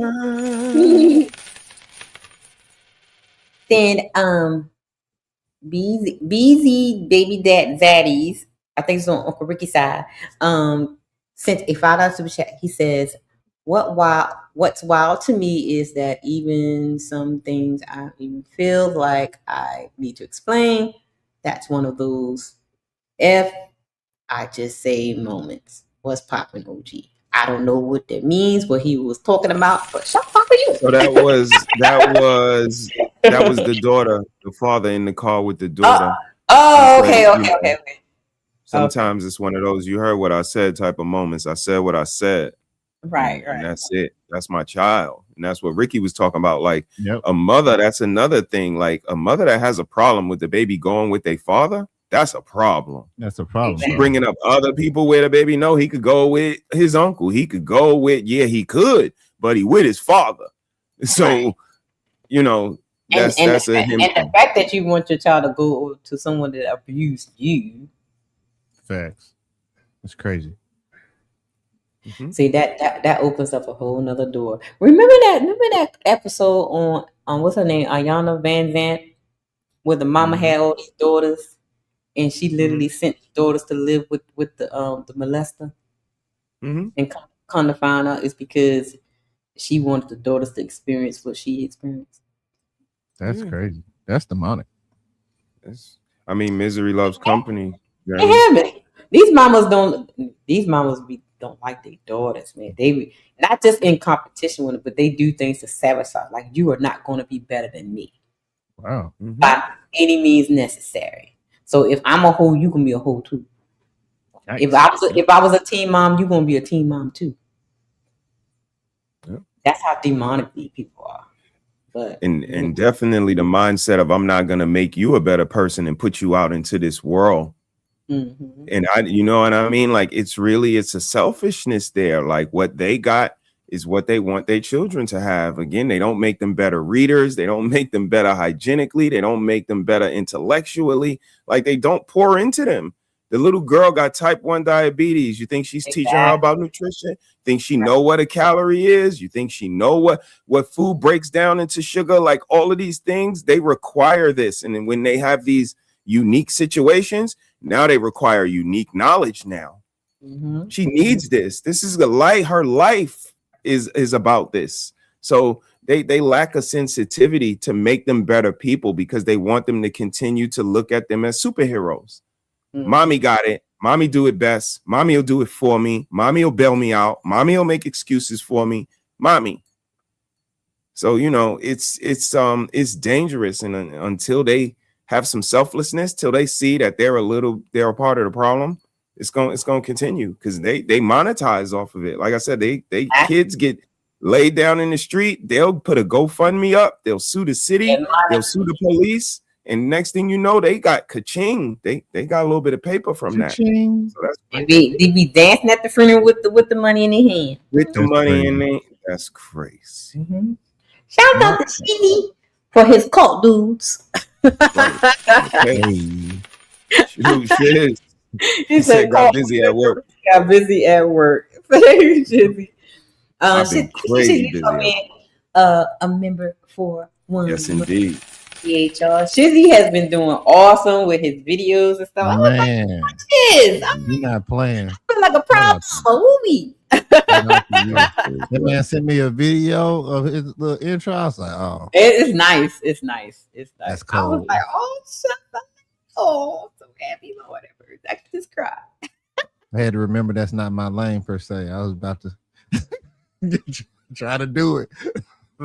they are inspiring, Jeremy. They are inspiring, to say the least. I I'll tell you, that. when I get the chance, because I have to schedule this Claude class. I'm just trying to find the time to do it, to do the Claude class for you guys. But it's not. That's on my docket too. I'm actually taking the classes right now. Yeah, I took it. I just I have the free master class, Mm-hmm. and I was going to let everybody use my free thingy and. Oh, can I say one thing too? Mm-hmm. Anthropic is actually doing an internship, guys. So if you have kids that are at least 18 or older, you should really consider having them do that. It's real money. Yeah, and it's a real stipend. If it's 100 miles past where they live, they don't need experience. All they need to do is pass, I think, 2 courses. Yeah, and they're gonna be considered. And they want people that don't know. Yeah, they want them fresh. Yep. And I think it's like Put the link in $80,000. the group chat, Jeremy. I got a younger person that would be interested in that. Okay, got you. Yeah. So yeah, but people think the AI thing is hard to do. Whatever. It's all about knowing your prompt. You have to know how to write your prompt right. It's the prompting. That's all it is. Oh, so they got to know what they want in order to get the results. But you have to be able to write it. You have to get what you want. You have to know how to structure the prompt to get exactly. What you Okay, you got to articulate it to the computer. It's a computer, so you got to know how to talk to the computer. Oh, Yes. okay, I got that. Yeah, this is the insensitivity of it, sis. Like they mad selfish. They think that this stuff just no. But again, you want to learn about this, so you're gonna do the necessary due diligence and block off the time and get the necessary knowledge and invite other people and then teach other people, because the best way to learn something is to teach it. But again, if they don't do that, like they selfish. How else you gonna know something if you don't take some time out of your? It's a back and forth, and if they're not gonna give, you're not gonna get. And it seems like y'all want to get a lot without giving anything, and that's not realistic. Yeah, I heard somebody. It's like they was complimenting someone on their avatar thing. They was like, "Yeah, this is a nice avatar thing." He was like, "Yeah, I can do one for you, but you want to pay me for it because it takes a long time to create these things and write the code and stuff." I was like, "Child, you about to get got, sir." You ain't know it though. You are about to get got because it does not. They're lying to you. Right. They about to get you for your money, baby. It is. This stuff is not hard at all, y'all. I would suggest, if you really want to know, if you got Facebook, join these AI Facebook groups For real. because they literally give you the prompts for stuff. Mm-hmm. And yeah, I follow 3 accounts on Instagram that don't do nothing but just put. They drop the prompts. Yeah. I take them. I'm like, thank you.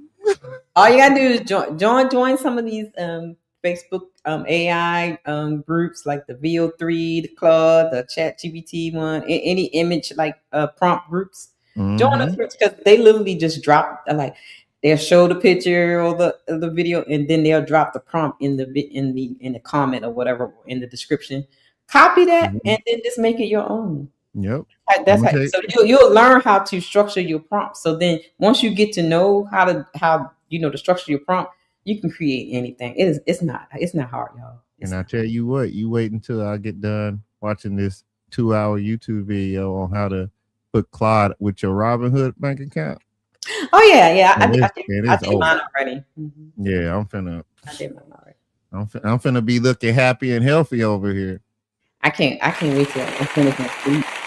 And be like, Jeremy, where you been? At the house, babe. I've been at the house. I ain't have to go to work today. I'm excited with my app, so I'm excited. I can't wait till it come out. So it's gonna be a doozy. I'm excited. I have my own little app. Let's work. Yeah, it's fun to work. So, and Mr. Caleb, he's working on his autism app. So it's exciting. Might as well put it to use. You know what I mean? Got all this technology and knowledge and stuff. Might as well put it to use. Anyway, final thoughts, brethren. At the end of the day, it's always you versus you. It doesn't matter what anybody is doing. Just make sure you are doing what you need to do for the people you love and yourself. It was a pleasure being with y'all as always. Batman 4011, and I'm out. Thank you, brother Heath. Do something good for somebody other than yourself, no matter what color they are. That's when real character shines through. Check up on the people that check up on you. Love up on the people that love up on you, and be good to the people that are good to you. I'm Mr. He Said, part of the tribe. Salute to my sister. And y'all know what I say. Pay attention to your circle before they hurt you. Envy disguises itself as a friend. Let them talk because they tell themselves. The more they talk, the more they lie. The more they got to talk to cover up their lie. Okay? So I will see you guys in witching hours because we're going to talk about these zombies. Okay? We got zombie deers and zombie fish now. We're going to talk about the zombies. Later, guys. Yeah. It's deeper than the surface, deeper than the grind. I just wanna know what's on a real man's mind. Let's build something sacred. I ain't trying to guess you, stress you, or finesse you. I just wanna bless you, see what's really in your mental. Not the armor or the mask that you wrestle, but that inner voice that whispers. When it's gentle, got my ears wide, heart open, no shade, no judgment in this room. You can lay your pain. Tell me what it's like to carry all that weight. Be the rock, the leader, but still feel the strain. Talk to me, king. I ain't here to fix, just here to feel. Soaking every bit. You ain't gotta rhyme it or keep it slick. I'm listening deep. I wanna hear what ticks. Blueprint to a man starts by listening. Let him speak truth, no fear, no imprisoning. Open space, real talk. I'm just vibing in, trying to know the heart that beats beneath the skin. Yeah, I just wanna know your mind.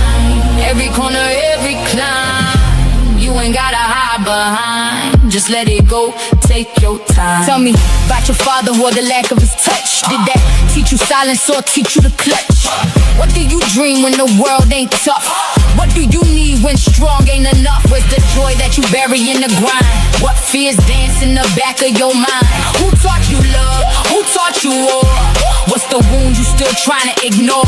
Yeah, you ain't soft for expressing what's inside. That's king energy, that's real pride. I ain't scared of your tears or your cries. I'm here to witness, not just blueprint to a man starts by listening, not by pushing, pressing, or conditioning. This space sacred, this bond glistening. Truth in your tone I find, strength in it, yeah.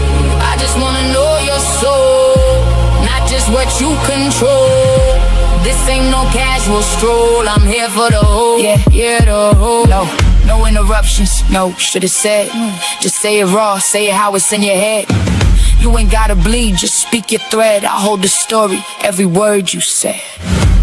So when you ready, I'm still here.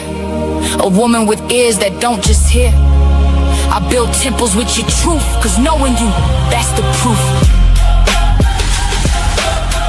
Blueprint to a man starts by listening.